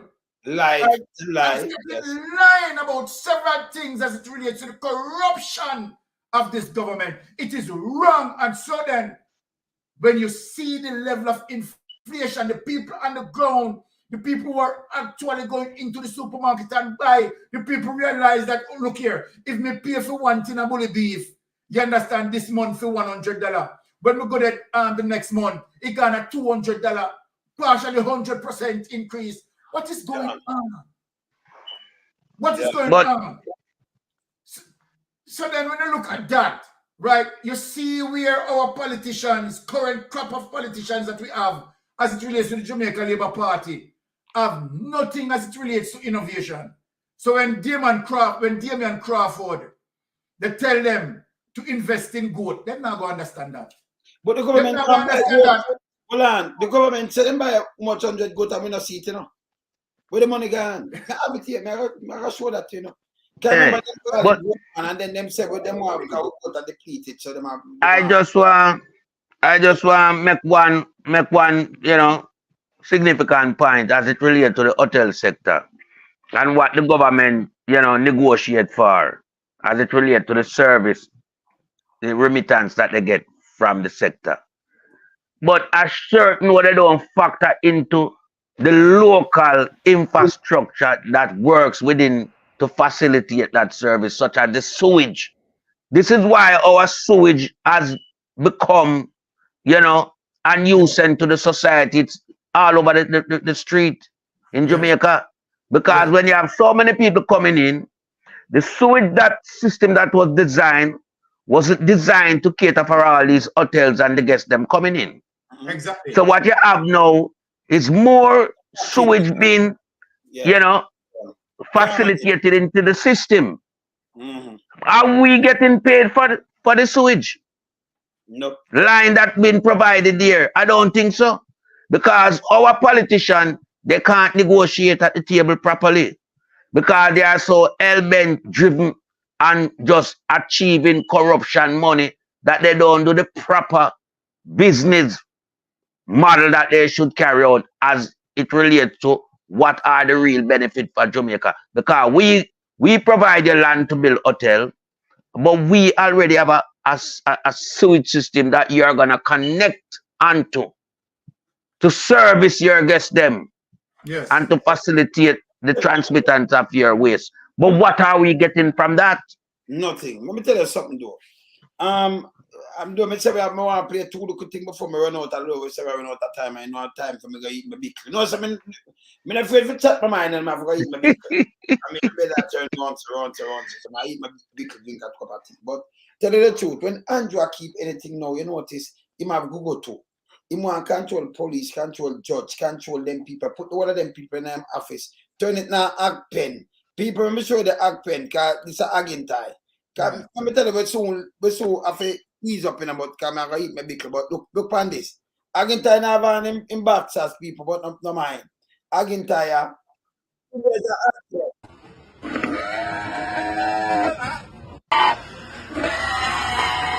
Ag in tie, I'll be there about that's on the outside. This is why I didn't carry the door.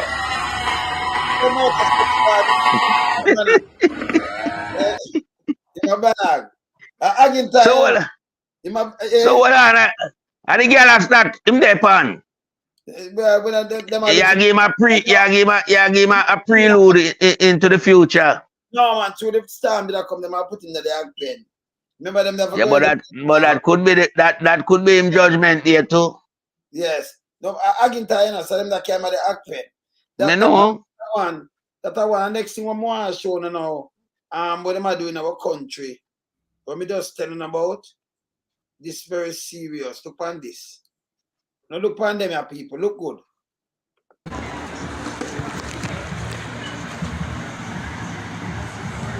See what them there? I can start people for the Chinese carrying for the ladies now. And for the gentlemen, them keep down. Let's say this one for the gentleman them. Well, them not gentle at all, you know. Them full. Them full. See them there? Hey, why me I tell you, boy, this dilapidated. Never come. This dilapidated man, you know. Yeah, some man I walk with them in them back pocket now when I know what to Hey, let me tell you something, man. Jamaica need a revamp. Jamaica need a revamp, my brother. But you notice, you know, but lonesome, you know, cut you know, quickly. You notice the church now have no views pan all them thing, yeah? Because some of the church and I pass, I walk with them in them back pocket too. Well, there you go. Yeah. You know, the civil society that Jamaica once has gone. All right. And I could just remind the people them about this now, before we even knock out now. I could remind the people them about this.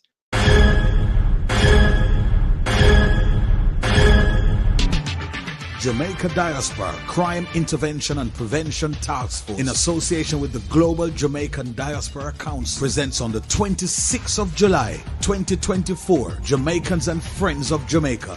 Join us in conference as we speak against corruption, crime, poverty, failed healthcare, poor education, and injustice in Jamaica. This takes place on the 26th of July at 1320 Ellesmere Road, Ontario, Canada. This conference starts 3 till 10 p.m. Guest speakers on the day: Wayne Lonesome, Will Rattigan, Mystic Sensation, Herb Nelson Jr., Aromatic, Sister Maria, Jamaican Carlos, Dr. Rupert Francis, Jeffrey Tavares, and more. This is going to be a very important event for all Jamaicans and friends of Jamaica.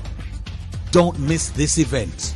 If you care about our country, Jamaicans in the diaspora, we can make a difference.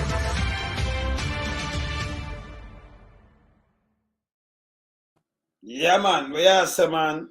All right. Yeah, man. Just had some full time, you know. Virgin send me a voice note. I never play it, but I think maybe just play it quick phone and I couldn't hear it because you know make them know what I'm going down there. So yeah. Never play it fast. I couldn't hear it because full time now when I'm gonna play with my food, you know. Around the low. Around the make sure I can hear this properly. Around there. The place of Jamaica get touched still, you know. But I feel no way, you know. Or no, the government want to thief something, yeah. It don't want inside help. From Cross Keys straight to Newport. All the police station now did light post and broke into. Some appear wire hang down in the road down. Me say terrible. The fruit tree them. Me say like this a breeze just come through all of the breadfruit tree, the mango tree, the pear tree, the coconut tree them broke into. It's a disaster. Me sorry for a couple of weeks from now. Do you know? Oh, food. I bet that's how there, man. So you know, you have food shortage on the back of this. It's said to us though. Because if we can have breadfruit tree, you know, them all them grow and pear tree. Yeah. When them have broke them in a two. You know, that I know easy something. I know easy something, man. Anyway, we're there, you know, some my time. Yes, man. Don't know. Remember, I do a telegram. I do more than one, but you have to talk to my artist brother them, because you know, I have a call upon them when we're ready, you know. So, you know, to have a foundation, we know some anti-foundation. What I do now, I do some telegram because we have to do our part and do the thing. So my foundation. So that's what I do. But you know, some of them now I can't get some of them. So I talk to some of them already, but some of them I not get. So I never tomorrow or the next day, but definitely through the week, that's why everything just set up. And then we do a telethon. Live performances and them things that we donate, set speed and thing and we could do what we do. All right. You understand? So we have some live performance too. So we want Admiral Tibet, them, Lucy, I call back to come. I have Lucy on this and I talk to keep it on too. And you know, so we have some real life things and them things there, you know. Saying Terry Gans can't even more, can't leave out Jixie King, Louis Culture. Somebody's like going to some rundown. Yeah, I can see what very scheduled stay still. And if you don't stay away, I just send down there, make me up, I have to do 2 or 3 things too. So, you know, and send over Shaka them and them things. You know, when we ready, you know, remember the Titans this, you know. Me and my wilderness. But when you come to them thing, you know, say, we carry little weight set speed, you know. All right. You understand? Yes. That's why we don't make sperm wheel and put and them things, because you know, you have to know where you're at, you know. You understand? Yes, man. See? So we're going to do that. We'll do some telethon and you know, raise up some things. And we'll make sure, you know, we touch who we are touch. We now go to, you know, like when they have a food for the poor. We say, hey, we don't need this. We're not doing it. We're not shaggy. When you're going to raise something and you hear them say, we want 100 million there, you know. And them get and all, we don't know where to spend. Can you imagine? It's contribute to that, you know. Free, you know. Them come perform free. And you know, Shaggy and Friends. That's why name Shaggy and Friends. And then get over 500 million, like $500 million. I remember more than 1 year and keep it. Buy them equipment and do them thing and them want the money around last 100 million there. And then they kick up one big stinker when they hear nothing about the money. You raise money to go give them. And then kick up one big stinker make it look like you are a robber or something. We not. Them literally fight the man for the money. And no, we don't know where it gone. Exactly. This wrong. What we do? Yeah, they say you're not feed no fowl for full them crowd down there. No, we're not got some book back. I do the thing we like, do the thing. Yeah, man. A lot of things we do, you know. But when see them thing, I know enough all people, enough this, enough that. So we have to play our part. So we definitely do the telethon. You know, so I talk to some of my family them now, you know, music. And you can see them live and perform. We want to play them truck and perform. Even if I find them home, them play and perform for them set of things live, log in and perform live. So that means I'm gonna give me a 15 minutes. Live stage show you watch them. Right. We're gonna do it. You can't miss that. It's after it's and all right. You know them environment to perform, you know. I call up on my family member, them, you know. Let me tell you, say, we are stretch far and wide too, you know. Remember that too, you know. Have to make them know, you know. Same? So, we don't just name Titans, you know. Yeah, man. No. Yeah, man. We are Titan for a reason. All right. You see? Up and running. Oh, we are doing not 2 by 1, not 2 live. Yeah, man. We there. Yeah, man. I could knock it now. Yeah, man.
Yeah, man, we're there. So, you know, all right.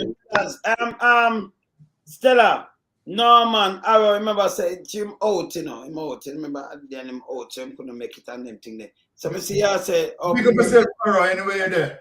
Him daunted, yeah, like, man. Tough tongue, trying to disrespect him, fire. I can't this, no, man, Tufton couldn't manage our man. None at all, man. No, man, I'll put on the attack, man, to Tufton. Manage our, eh?